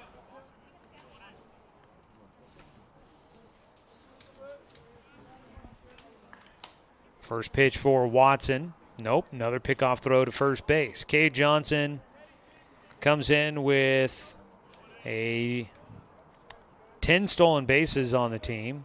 Carson Dunn has 10 as well, although Dunn may have more. Dunn has 11 now on the season. Got 1 yesterday as a strike taken by Sebastian Watson on his first pitch of the at-bat. Didn't get a chance to get back to the office to print off new stats after yesterday's game, so my stats are missing 1 game. So I had to add that up there for Carson. Carson has the team lead with 11 stolen bases this year. Thus the reason why in the pregame interview that we did with him earlier, that's one of the reasons why I asked him a lot about stealing bases. We know he's one of those guys that gets out there. Slow grounder, third base side, stumbling to the turf. The third baseman, Ben Nielsen, came in, fielded that one, but it took a weird hop at the last minute. That got him crossed up as he reached to get the ball. He kind of tripped himself up, tripped over his own feet, and Sebastian Watson will get an infield single as Ben Nielsen fielded that one but couldn't get gathered up to make a throw to first. First and second with 1 out for the Doc Stewarts. Chase Johnson will bat. Stepping off the rubber, Kimura will look back the runners.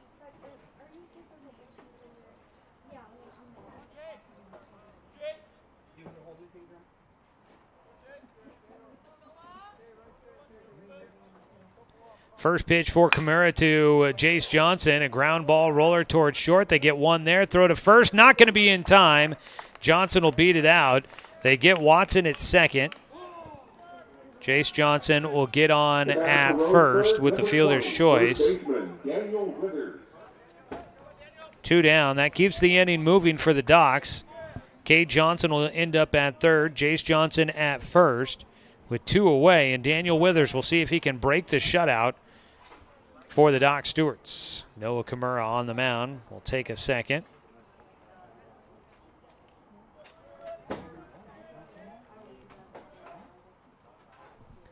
First pitch for Kimura to Withers. Outside, knocked down by Jake Lockwood behind the plate, sliding to his right, uses the glove and chest protector to make sure that ball did not get by.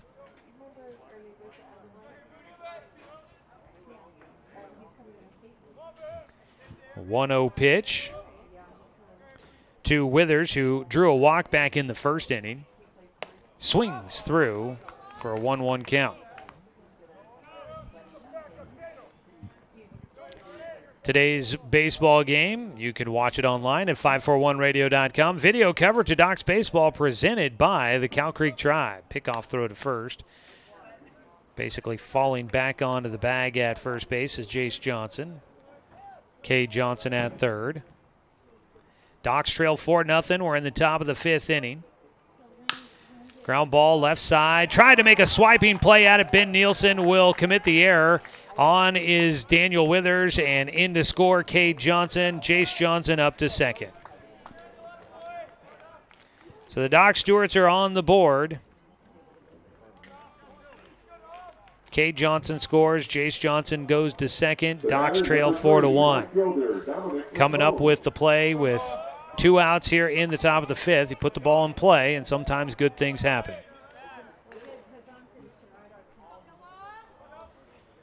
That'll bring up Dominic Tourn. He's been hit by a pitch twice in this ball game. Both times been left stranded on base.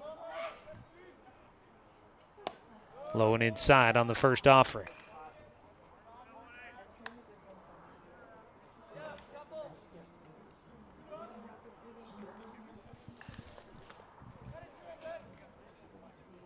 On the mound,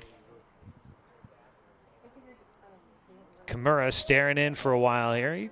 Deliberate worker out there. The 1-0 pitch. Tourn takes at the top of the zone for a strike, and that'll get a groan out of the fans here for the Doc Stewarts. So far here in this 5th inning, 1 run in on 2 hits and 1 error is how I would score this inning. The 1-1 to Tourn fouls it away.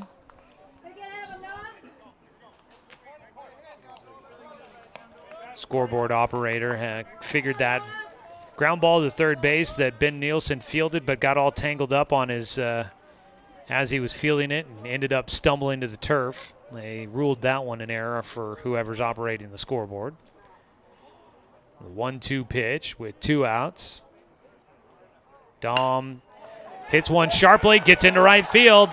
Docs are going to send Jace Johnson around for home. The throw goes to third. Daniel Withers in. Up to second base goes Dominic Tourn. And the Doc Stewarts have cut the deficit in half. They're down 4-2 with a 2-out rally here in the top of the 5th. Dominic Tourn comes through. Battle at the plate. Hits a sharp, low line drive into right field. That brings in Jace Johnson from second. Daniel Withers goes first to third. And on the throw in, Dominic Tourn makes the move to second base. Get a visit out to the mound before the next batter. Braxton Dill will get a chance to step in. And I believe, I'm not sure that, I don't think that's Kurt Boyd, the head coach for Mudville. It is? Okay. He makes his way out to the mound for a conversation with the entire infield. And boy, he is, I think, talking about where guys need to be on a play like what we just saw where the throw's coming in. You got to be here to back up this play. You need to be playing here. Looked like he was talking more defensive strategy than pitching. Make sure his guys are in the right spot.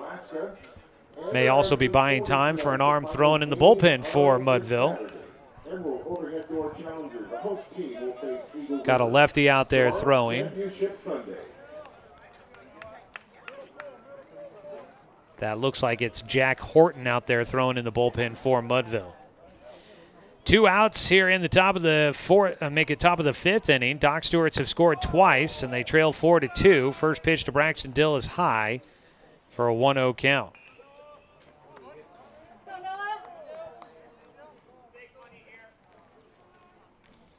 Braxton is 0 for 2 in the game.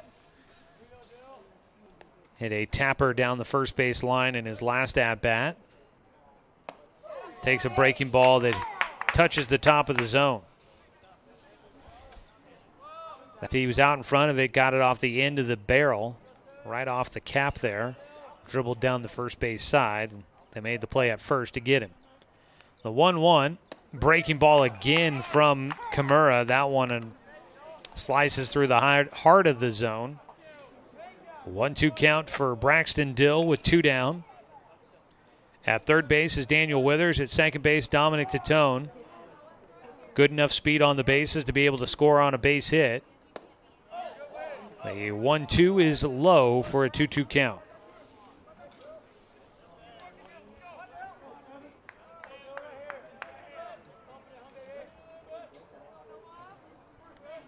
Two delivery for Kimura. Swung on and missed. Dill will go down as the third out. But the Doc Stewarts finally get some offense, and they cut the deficit in half. They will get 2 runs in on 3 hits, 1 error, and 2 runners left on base. We will go to the bottom of the 5th inning as the Docs trail 4-2 against Mudville on 541radio.com and on the score, 92.3 FM and 1490 AM. For over 100 years, Douglas County Farmers Co-op has been serving the needs of farmers, ranchers, and homeowners throughout Southern Oregon. Here, everyone is welcome. When you shop with us, you can expect good people, good products, and good advice. No membership needed. Just bring yourself, and we'll provide the expertise and products you need to tackle your next project. Douglas County Farmers Co-op, where everyone is welcome to shop. My wife and I moved to Oregon to raise a family, set our roots, and to have a lot of fun outdoors. We quickly realized that we needed a truck or a rig for the projects that we were doing in the backyard. When we were looking to find a place to finance our truck, we asked our patients, and everyone recommended Cascade Community Credit Union. It was so easy to work with Cascade. Everything was done via email, phone, and we didn't even need to go in. I can't wait to finish up the projects in the backyard, go on more adventures in our truck with our boys, and I look forward to working with Cascade again in the future. Count that as an error.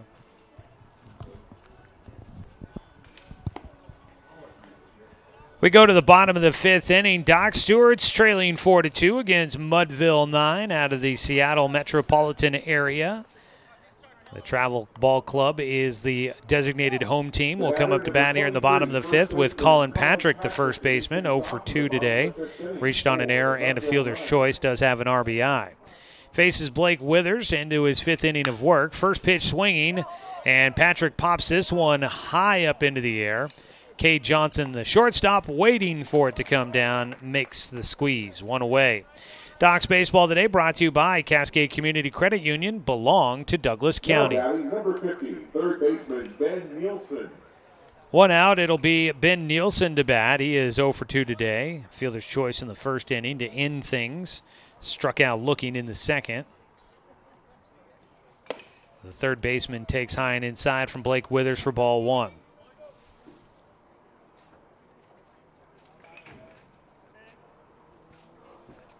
The 1-0 pitch, ground ball left side, diving attempt by Jordan White. Throw to first base, gets away. The Doc Stewarts will chase that ball down. The runner will stay at first, so the overthrow will not hurt them. I'm going to credit Nielsen with a single there. That throw, even if it was on target, I don't think it wasn't going to be there in time. Jordan White diving to try and get that ball from third base. He didn't have much of a chance. It was outside his reach. Cade Johnson backing it up, made the play in the outfield grass, tried to make the throw to first, but it was well behind, and the ball trickled away and took a weird hop that got by Daniel Withers. So a single for Nielsen with 1 out. He will get on base. At the plate, a 1-0 count for Jake Lockwood, who is 1 for 2 in this game with a double. He'll put one in the air to left field. A diving attempt by Braxton Dill. He didn't make the catch. The throw in, throw to second. It's out. Out in left field. Braxton diving attempt. The ball got trapped underneath him, squirted out. The runner at first couldn't tell. And so he was headed back towards first base, had to make the break for second, didn't get there in time, and that will be an out at second, 2 away. Coming in to run will be Ashwath Seshamani from Issaquah High School. He will be the courtesy runner at first for the catcher Jake Lockwood, who gets on, I guess, technically with a fielder's choice. First pitch, strike 1 to Braden Davis, the center fielder. So almost a spectacular play out there for Braxton Dill. But it turns out being a pretty good defensive play anyway to stay with it.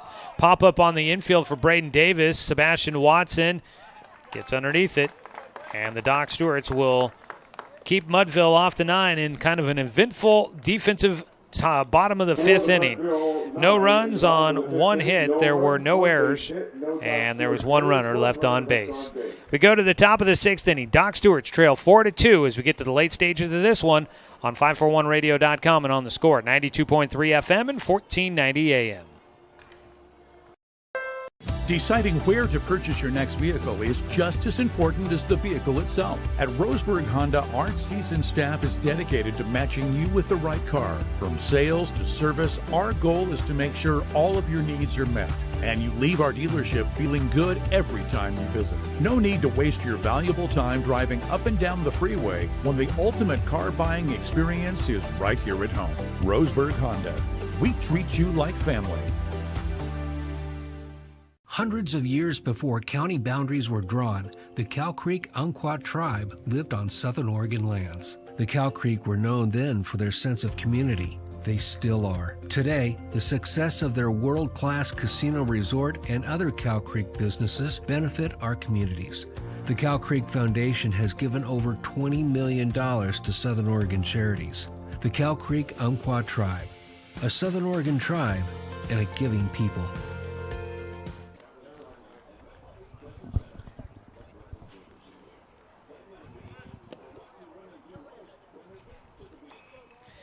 Noah Kimura into his sixth inning of work, trying to protect a two-run lead as the Docs trail 4-2 as we start the top of the sixth inning against the Mudville 9. Today's game brought to you by Dr. Lanson Randall. The dentist is accepting new patients.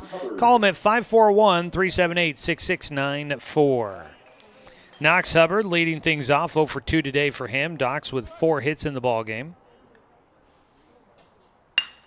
Knox will make it 5 as he hits one out towards right center. Picked up by the center fielder, Braden Davis. And it's a leadoff single for Hubbard and the Roseburg Dr. Stewarts. Bring in a courtesy runner. Justin Jenks will head to first to run for Knox. That'll bring up Jordan White with 1 on and nobody out. Docs trailing by 2. Will White look to bunt here is the question, as a pickoff throw to first. Jenks back in safely. Justin Jenks, number 19, courtesy runner at first base for Roseburg. Kimura on the mound, first pitch swinging for Jordan White. That ball into the hedges. So is the right fielder, Jeffrey Woods.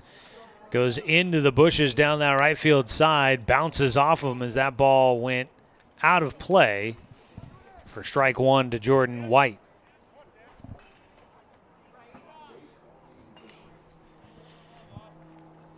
The 0-1 count for White, who has flown out twice, last time to the third baseman. Takes a breaking ball high and away for ball 1.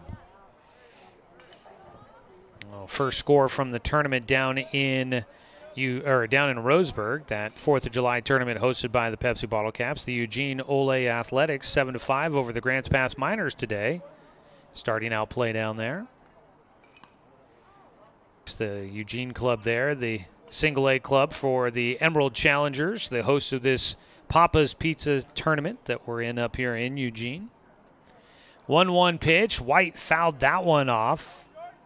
I think that caught the catcher or the umpire. It got one of those two back there. 1-2 count. And I'm not sure, maybe it is post 58, but they might go by the Silverton Bandits. But Pepsi is playing Silverton Bandits tonight at 6:30. A 1-2 to White. Swung on and missed. And that is the third strikeout of the game for Noah Kimura. Now batting number 8, center fielder. Tires the first out here in the 6th inning. 1 on, 1 away. Carson Dunn will bat. Dunn is 1 for 2 today.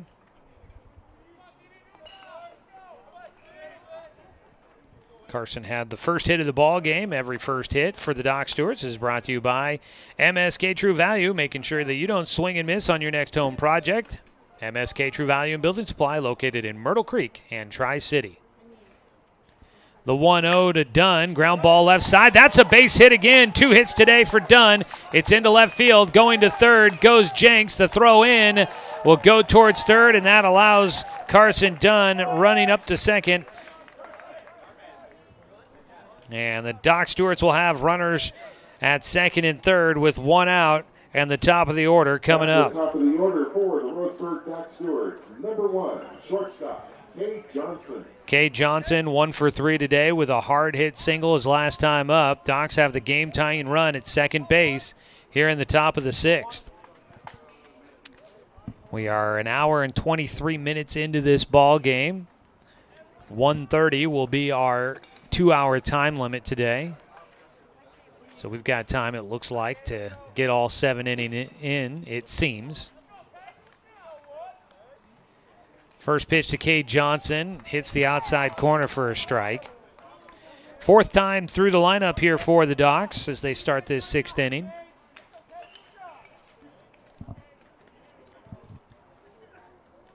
Just 1 out. Sac fly could bring in a run. Johnson may not have gotten this one deep enough. Tagging at third is Justin Jenks. The shortstop reaching to make the play will not have to make a throw as he catches the ball in shallow left field.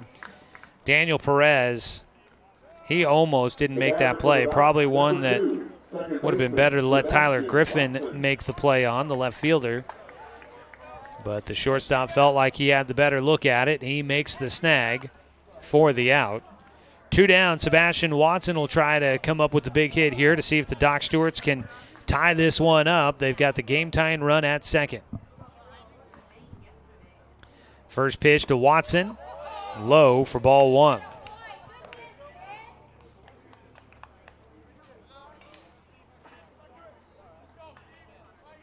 Sebastian Watson, a single his last time up on a ball that crossed up the third baseman, Ben Nielsen. A 1-0 pitch breaking ball. That one crossed up the hitter, Sebastian Watson. This baseball game sponsored by Flyaway Travel. You can book your travel plans with their travel experts. Find them at 1445 West Harvard Avenue in Roseburg. A 1-1 pitch, another one, a moving pitch. That one slicing towards the outside corner against Watson. Called for a strike. A 1-2 count with 2 down. Watson digs back in. Grounds it left side. That one, the shortstop sliding to make a play, will not be able to make a throw across the diamond. He came up looking but does not throw it. Sebastian Watson with an infield single and an RBI, and the Doc Stewarts are within 1. A 2-out single for Sebastian Watson. Drives in Justin Jenks, who is running for Knox Hubbard. Carson Dunn moved up 90 feet. He goes to third. First and third with 2 away. Docs trail 4-3. Chase Johnson, no hits yet today. Takes high. Chase walked in the first, reached on a fielder's choice in the 5th, and scored a run.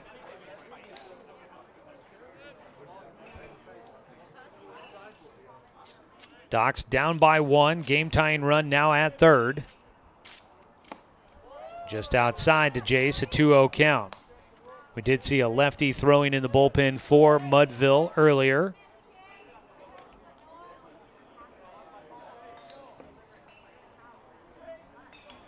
I've not seen anybody throwing for the Docs, and I still see Blake Withers out there trying to stay loose in the dugout, so the assumption at the moment is the Doc Stewarts are sticking with Blake Withers into the 6th inning. At the plate, Jace Johnson, a 2-0 pitch coming up for him. Breaking ball, stays outside. Behind the plate, Jake Lockwood doing everything he could to try and convince the umpire that ball hit the outside corner. 3-0 pitch. At first base, Watson. At third base is Dunn. Jace Johnson at the plate, takes high for ball 4. His second walk of the game. And the bases are loaded with 2 outs in the top of the 6th. The first baseman, number 20, Daniel Withers. Brings up Daniel Withers.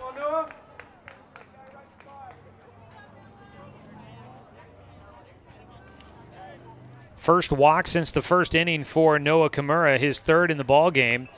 And here comes a visit for Kurt Boyd, the head coach for the Mudville 9. And this might be the call to the pin for the Seattle-based club. Bert will Kurt Boyd, will take his visit to the mound. Talks with the entire infield. With a break in the action, remind you, Doc Stewart's Baseball on the Radio is sponsored by Barnes Heating and Cooling, your complete energy company. You can visit barnesheatingandcooling.com for more details or give them a call at 541-459-1545. No pitching change yet for Mudville. All pitching changes are brought to you by Chris Hubbard, State Farm Insurance. If you've been thinking of switching up your insurance coverage, it's time to get in touch with Chris Hubbard. He's got over 10 years of insurance experience. Chris can make sure you're getting the coverage you need at a price that fits your budget. Auto, home, life, and more. Contact Chris Hubbard at chrisinsures.com for a free quote today. First pitch here for Daniel Withers. He hits one out to left field. That's a pretty well-hit ball, but tracking it down just in front of the warning track is Tyler Griffin. And the Doc Stewarts will not be able to bring home the game-tying run. Daniel Withers got a good swing on it, just couldn't get it to fall in. So in the top of the sixth inning, Doc Stewarts get one run back. They get one run on 3 hits. There were no errors. There were 3 runners left on base. 4-3 our score going to the bottom of the sixth on 541radio.com and on the score, 92.3 FM and 1490 AM. I think you realize how much energy you've lost until you start the hormone replacement process. Our energy really started to wane. We were both gaining weight. My sleep pattern got really messed up. One Peak Medical changed our lives individually and as a couple. We're just a lot happier because we feel better. We're not tired and run down, and it just makes our lives easier and happier. Hormone balancing can help with fatigue, anxiety, pain, and much more. Call or book online today at onepeakmedical.com. The innocence of youth. Is there anything any better? But soon they'll be in high school and facing all the same challenges you faced. How to make friends, how to fit in, how to be cool. We want our children to have everything they'll need to live fulfilling and productive lives. Make sure the kids in your family are among the more than 120,000 participants here in Oregon who take part in high school sports or activities. Number 4, Chase Henson, the designated hitter, to lead things off for the Mudville Knights. Blake Withers toes the rubber for the Doc Stewarts as we start the bottom of the sixth. He misses high on the first pitch to Chase Hansen, the DH, who is 0 for 1 today. Take high and inside for a 2-0 count. Welcome you back here to Sweet Johnson Stadium. Docs had the game-tying run at third, couldn't bring him in, trailed by 1 as they've fought their way back into this game. Hansen will take just below the knees on the inside corner. We'll have a 3-0 count as he starts off the sixth inning for Mudville 9. Hansen walked back in the second inning, a 3-0 pitch. Takes for strike 1 as he showed a bunt. Today's ball game brought to you by Roseburg Honda. 3-1 pitch. Low and inside, ball 4. Buying a car can be a hassle, but at Roseburg Honda, it's different. Customer satisfaction is their highest priority. Visit Roseburg Honda, where they treat you like family because they are family.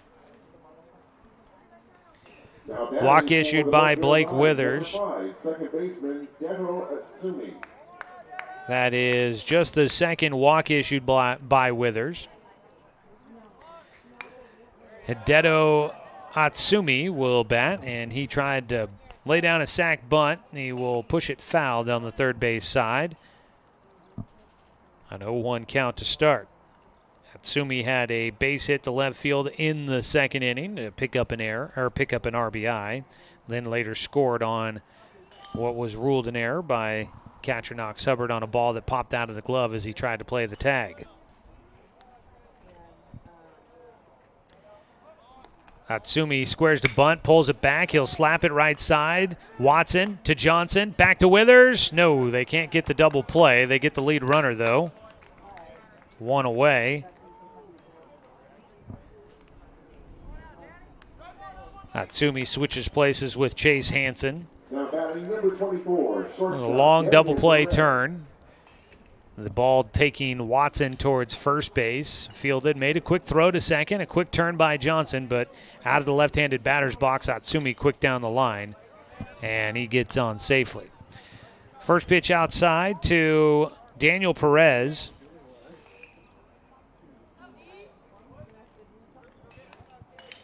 Ball found its way into foul territory.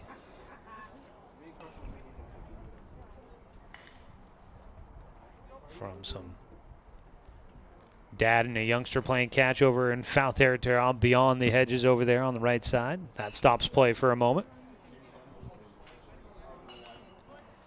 A 1-0 count. Perez will take a strike. A breaking ball there by Withers. Withers up to 80 pitches in the ball game. He's got the 1-1 count. Swing and a miss, strike two. Perez is 1 for 2 in the game with a single back in the second.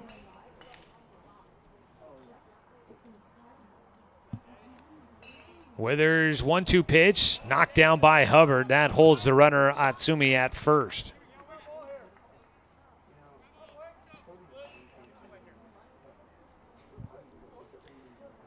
The 2-2 delivery, missing high. Perez, the shortstop for this Mudville 9 team. Comes from Sammamish High School. Swings and misses on the 3-2 pitch for strike 3. And the Doc Stewarts will have 2 down. That is a strikeout. Just the second of the game for Blake Withers, but all Doc Stewart's pitching strikeouts are brought to you by One Peak Medical. Don't let the perfect pitch get by you. If you're tired of waiting months to see a doctor, visit onepeakmedical.com to book your appointment today. One Peak Medical, accepting new patients and covered by most insurances. A 1-0 pitch now to Tyler Griffin. Had a single to drive in 2 back in the second. Takes high and away. He is 1 for 3 in the ballgame, his 4th trip to the plate. He hits with 2 outs and 1 runner on at first. 2-0 pitch from Withers, catches the inside corner.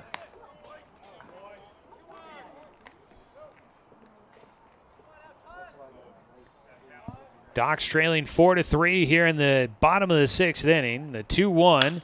Ground ball right side. Ooh, that took a big hop off the grass into right field, and on with a base hit will be Tyler Griffin as Swede Johnson Stadium strikes against the Doc Stewarts. And that is the dangers of these natural turf fields sometimes, especially at this level where you don't have professionals out there tending to the field every hour of every day. The infield lip kicked that one over the top of Sebastian Watson into right field. So the inning continues, unfortunately. Would have been the final out there if Sebastian Watson fields a routine ground ball cleanly, but he didn't get that opportunity. So Mudville gets another batter to the plate with runners at first and second and 2 away. An 0-1 pitch to Jeffrey Woods. Hits the inside corner for strike 2. And Woods, 0 for 3 in this game, finds himself down 0-2 in the at-bat against Blake Withers.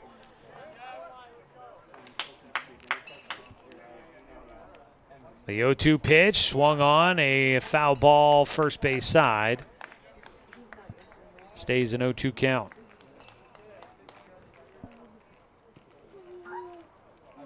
We still have 13 minutes to go before we hit that time limit. Docs need 1 more out to get us to the 7th, so feels likely that we should get a complete game in here. The 0-2 pitch from Withers. Reaching for it, ground ball, chopper towards short. K. Johnson takes it to second base himself and makes the 3rd out as the Doc Stewarts will get through the bottom of the 6th. Trailing by 1, Docs will need 1 run to force the bottom of the 7th inning, 2 runs to take a lead and force the bottom of the 7th.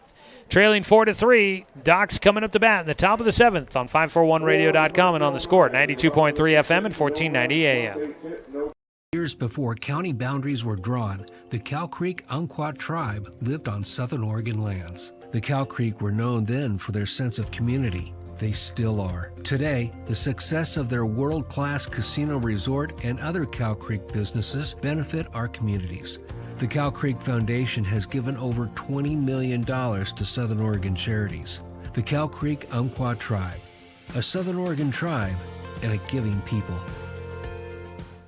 Working from a hot tin shed, Paul W. Klipsch, genius and maverick, designed and hand-built his first commercial loudspeaker with the intention of bringing live music right into your living room.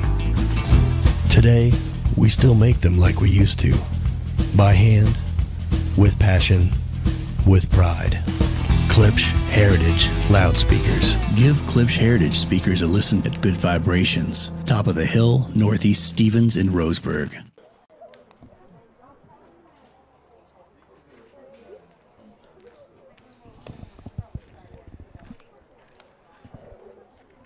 Well, Mudville will make a change here as we start out the top of the 7th inning. They go to the bullpen. Jack Horton on for the save. The lefty will take over for Noah Kimura. Jack Horton, class of 2024 from South Kitsap High School, will take over. He's a left-hander out of the bullpen. Noah Kimura will go 6 innings.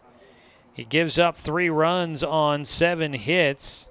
Issued 3 walks and had 3 strikeouts with 2 hit batters in the ball game. For Jack Horton, he will face Dominic Tourn. Doc Stewarts did make a defensive change. I don't think I mentioned it there in the bottom of the 6th. Justin Jenks took over for Braxton Dill in left field, so I believe it'll go Tourn, Jenks, who is the on-deck hitter, and then Knox Hubbard. Your 3 hitters due up here in the 7th. Doc's needing 1 run to tie. First pitch from the lefty. Line drive right to the third baseman. Snagged there by our new third baseman as well. At third is Daniel Perez, who goes from shortstop to third base. And he makes the snag to retire Dominic Tourn on a line drive right at, or just to the left of the third baseman. He had to make a nice play there. Justin Jenks does get his first at-bat. He'll take ball 1 from the left-handed pitcher.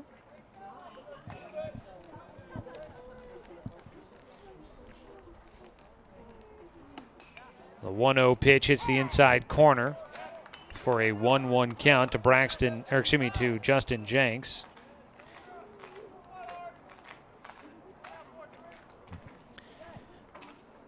Jenks pops one out towards left field, circling around. It'll be actually the center fielder, Braden Davis, that makes the long run to get to that ball. Number 24, Daniel Perez moves so Davis takes that one in front of Tyler Griffin, and Doc Stewarts are suddenly down to their last out in the ball game. It'll come up to Knox Hubbard to try and keep this one going.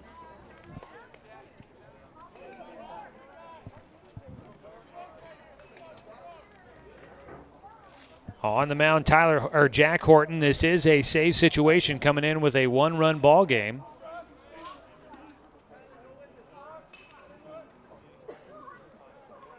Horton, first pitch from the lefty, outside and low for ball 1.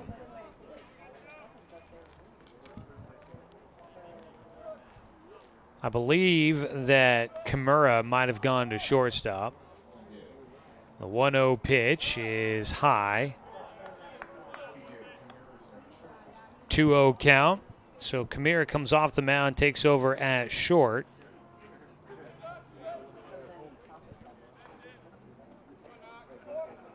And then the shortstop Perez moves to third. Breaking ball misses low and outside to Knox Hubbard. He's got a 3-0 count against the lefty Jack Horton. Lefty versus lefty matchup here. Knox Hubbard 1 for 3 in the game. The 3-0 pitch misses for ball 4. 2-out walk puts the game-tying run at first base. The batter, number 10, third baseman, Jordan White. They'll bring in a runner at first. That is Ever Lamb that will run at first base. Number 5, Ever Lamb, courtesy runner at first base for the Docs. Lamb will take over for Hubbard. Lamb was the starting pitcher yesterday, ended up getting the win to improve to 3-1 on the season. At the plate, Jordan White will try to keep this game going. He takes a pitch way outside by Horton. Kind of shakes out the lower limbs a little bit there. He had a lot of time warming up in the bullpen, so I assume he'd be ready to go here. Got the first two out quickly, but then a walk to extend the game. He steps off the rubber. Jordan White 0 for 3 in the ball game, looking for his first hit. Takes a strike.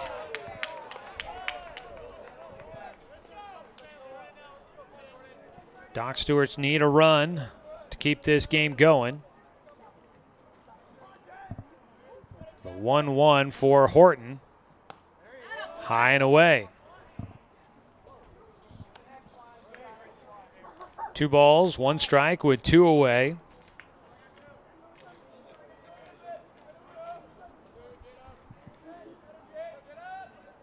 The lefty delivers a breaking ball. That one, that's a nice spot there on that pitch. That dropped in. Looked high at first. Dropped in nicely on the inside corner at the top of the zone. Evens it up. 2 balls, 2 strikes for Jordan White. The 2-2.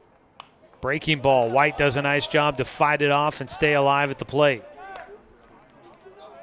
Doc Stewart's 4-0 in the tourney. They will play for a spot in the tournament championship game tomorrow, no matter what happens here. The 2-2 pitch to White. Takes outside. And the Mudville players want in strike 3. So did the dugout for the Travel Club. Full count pitch here to White. A walk would put the game go-ahead run on base for the Docs. 3-2. White fights it off. Will get another chance. The battle continues here for Jordan White. It's been a struggle at the plate this season for him through the summer and limited at-bats. But he's putting up a fight here in the 7th. The 3-2 pitch. Breaking ball. Ball 4. And the coaching staff for Mudville up and out of the dugout thinking that was strike 3 and this game was over. And Kurt Boyd, I don't know if he had any words to say, but he's out of the dugout halfway to home plate, giving the home plate umpire quite the look. So Jordan White draws a walk on a pitch on the just missing on the outside corner. Well, that was a borderline pitch. I wouldn't have had a complaint either way the call goes. It looked like it was that close. Carson Dunn will bat as the Docs have the go-ahead runner at first. The game-tying run at second. And the Docs trying to find their way back into this one, but having to do so with 2 outs. Dunn 2 for 3 in this game with a pair of singles. First pitch high to him.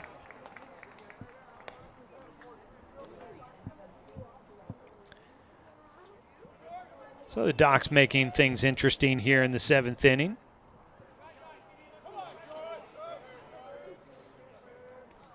The 1-0 pitch. That ball hit towards left field. Should be playable, and it is caught by Tyler Griffin. The ball game comes to an end as the Doc Stewarts will see a 4-game winning streak come to an end. No runs on no hits. There were no errors, and 2 runners left on base for the Docs here in the top of the 7th. 4-3 your final score as the Mudville 9 will get their second tournament victory as they defeat your Roseburg Dr. Stewarts 4-3. Blake Withers will suffer the loss. Noah Kimura will take the win. We'll come back with all the final numbers and a recap of the ball game after this on 541radio.com and on the Score, 92.3 FM and 1490 AM. Get ready to satisfy your dessert cravings with Mountain Mike's new mini churros. These delicious bite-sized churros are the perfect dessert to pair with your favorite Mountain Mike's pizza, made with only the freshest and finest ingredients, dough made fresh daily with 100% whole milk mozzarella cheese, and toppings to the edge. For limited time only, get 16 mini churros for the whole family for only $4.99. Don't wait. Order yours today for dine-in, carry-out, or delivery. Hundreds of years before county boundaries were drawn, the Cow Creek Umpqua tribe lived on southern Oregon lands. The Cow Creek were known then for their sense of community. They still are. Today, the success of their world-class casino resort and other Cow Creek businesses benefit our communities.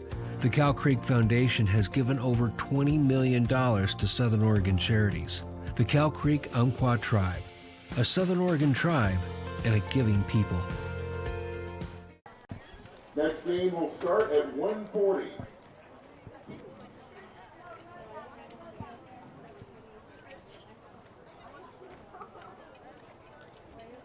Sometimes sometimes it's late, sometimes it's early, so that's why I was checking.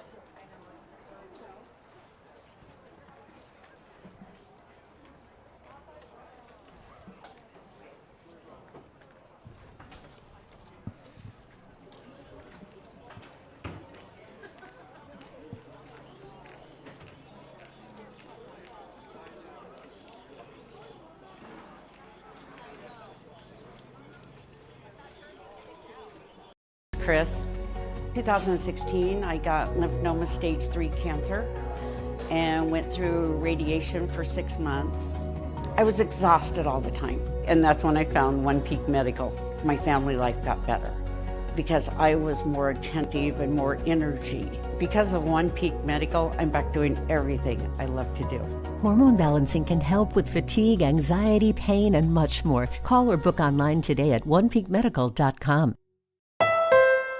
Deciding where to purchase your next vehicle is just as important as the vehicle itself. At Roseburg Honda, our seasoned staff is dedicated to matching you with the right car. From sales to service, our goal is to make sure all of your needs are met, and you leave our dealership feeling good every time you visit. No need to waste your valuable time driving up and down the freeway when the ultimate car buying experience is right here at home. Roseburg Honda.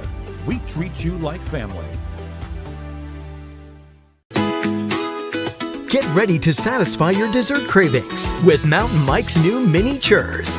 These delicious bite-sized churros are the perfect dessert to pair with your favorite Mountain Mike's pizza, made with only the freshest and finest ingredients, dough made fresh daily with 100% whole milk mozzarella cheese, and toppings to the edge. For limited time only, get 16 mini churros for the whole family for only $4.99. Don't wait. Order yours today for dine-in, carry-out, or delivery.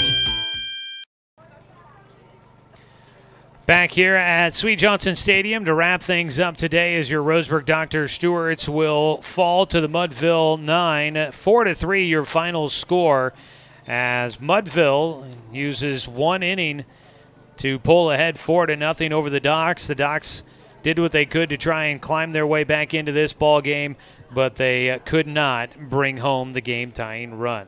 4-3 your final scores. We take a look at your Garrettson Building Supply scoreboard update. 3 runs, 7 hits, 3 errors, 12 men left on base.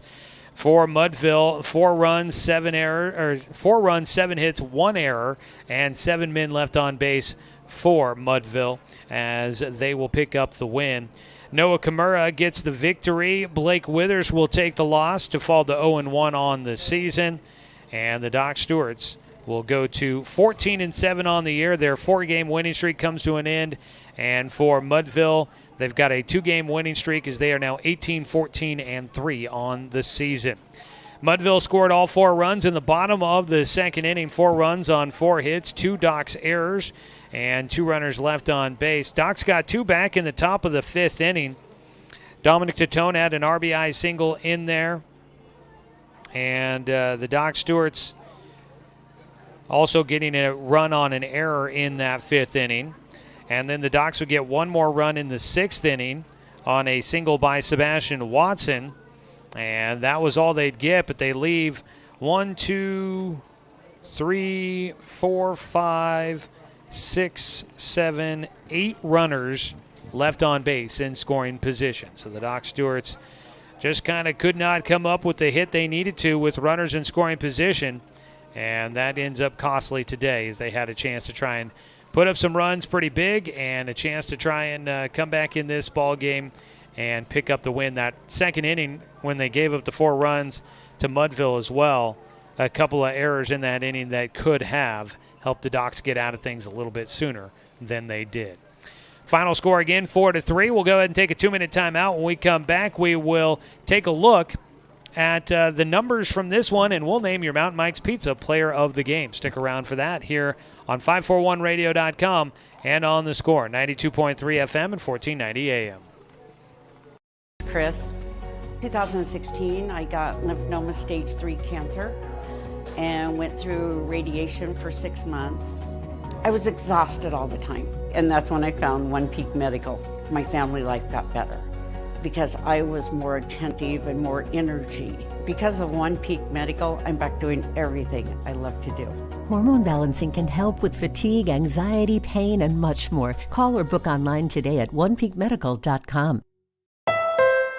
Deciding where to purchase your next vehicle is just as important as the vehicle itself. At Roseburg Honda, our seasoned staff is dedicated to matching you with the right car. From sales to service, our goal is to make sure all of your needs are met, and you leave our dealership feeling good every time you visit. No need to waste your valuable time driving up and down the freeway when the ultimate car buying experience is right here at home. Roseburg Honda.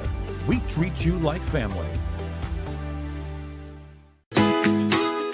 Get ready to satisfy your dessert cravings with Mountain Mike's new mini churros. These delicious bite-sized churros are the perfect dessert to pair with your favorite Mountain Mike's pizza, made with only the freshest and finest ingredients, dough made fresh daily with 100% whole milk mozzarella cheese, and toppings to the edge. For limited time only, get 16 mini churros for the whole family for only $4.99. Don't wait. Order yours today for dine-in, carry-out, or delivery. Looking for more local sports coverage? CBS Sports Radio 1490 The Score has .com for sports stories, scores, and podcasts. And follow us on social media. 1490 The Score is on Twitter, Facebook, and Instagram. And take the station with you wherever you go with the 541 Radio app. Download the app in your smartphone's app store and get access to a lot of guests and easy messaging with the station and others.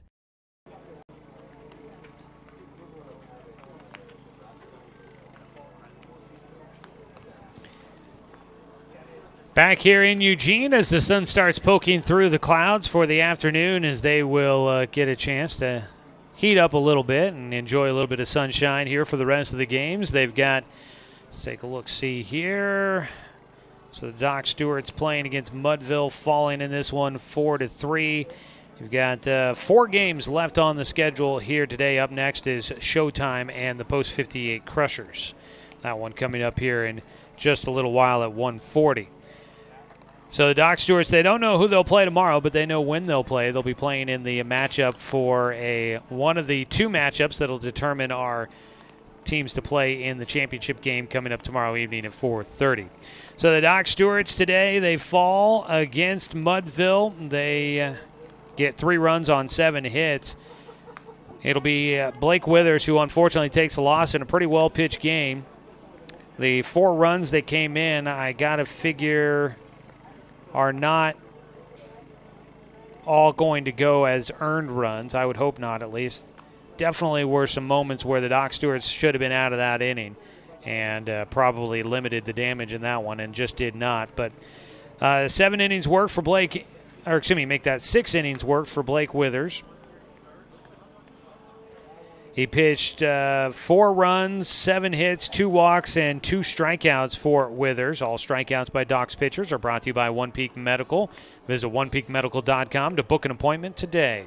Noah Kimura picks up the win. He goes 6 innings. He pitched gave up 3 runs on 7 hits, 3 walks, 3 strikeouts, 2 hit batters. Picking up the save is Jack Horton.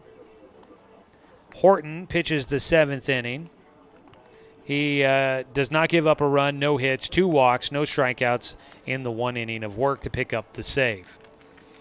Taking a look at the offense, 7 hits in the ballgame for the Docs, the visiting team. Cade Johnson goes 1 for 4. Sebastian Watson, 2 for 4 in the game with a pair of singles and an RBI. Jace Johnson walked twice. Daniel Withers walked once. Dominic Tourn hit by a pitch twice and had an RBI single. He goes 1 for 2. Knox Hubbard was 1 for 3 with a single and a walk, and a run scored by Justin Jenks as the courtesy runner. And Jordan White had a walk. Carson Dunn goes 2 for 4 in the game with 2 singles in this one. He also had the first hit of the game for the Roseburg Dr. Stewarts. Today's game has been sponsored by Tim's Appliance at the corner of Lane and South Stevens in Roseburg. 0% financing is always available. And it's brought to you by B&D Meats down in Winston. Get ready for the holiday weekend with B&D Meats. Well, it's time. Let's take a look at the other side. Mudville, they had 2 hits from Tyler Griffin. Ben Nielsen with a single. Jake Lockwood with a double. Braden Davis had a single. Hideto Atsumi had a RBI single, and Daniel Perez had a single as well. It's time now to name our Mountain Mike's Pizza player of the game for the Roseburg Dr. Stewarts. And today the player of the game is going to be Sebastian Watson. Sebastian goes 2 for 4 in the ball game with some hard hit balls to start. Finally got in with a couple of singles late in the game, including a single that got the Docs with 2 outs, a single in the 6th inning that got the Docs back within a run. But unfortunately, he didn't get a chance to bat in the 7th inning. If that had been the case, the Docs might have had a chance at winning this ball game here today. But Sebastian Watson, your player of the game, brought to you by Mountain Mike's Pizza. Pizza the way it ought to be. Sebastian also playing a pretty nice day out at second base for the Doc Stewarts defensively. All right, that is going to do it for today's broadcast. The Doc Stewarts are scheduled to play tomorrow at 11:30 in one of 2 semifinal matchups. They will take on the number 2 team out of Pool A, which will probably either be the Rose City Baseball Club or the Emerald Challengers. Rose City Baseball plays against the Boys of Summer coming up at 4. And the Emerald Challengers play against Eagle River, Alaska tonight at 8:40. So we will know our opponent sometime later on tonight once those games go final. And Doc Stewarts will play at 11:30. That means tomorrow our pregame starts at 11:15. Want to say thanks to the Emerald Challengers for hosting this Papa's Pizza Invitational here in Eugene. Want to say thanks to the Mudville 9 Baseball Club out of the Seattle area. Appreciate them for a great ball game today. Thanks to head coach Jeremiah Robbins and the entire American Legion baseball program in Roseburg for allowing us to bring you another season of Doc Stewart's baseball here on The Score.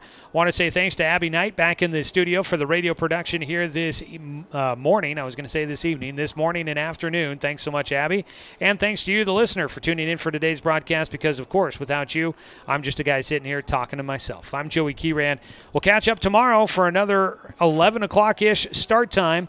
We should be on the air right around 11:15. It's the Doc Stewarts. We'll take on TBD for a shot to then move on to the championship game tomorrow evening at 4:30 here at Sweet Johnson Stadium. You can tune in and watch the game streaming live for free online at 541radio.com, presented by the Cow Creek Tribe, or you can catch the action right here on Douglas County's home for sports, The Score, 92.3 FM and 1490 AM.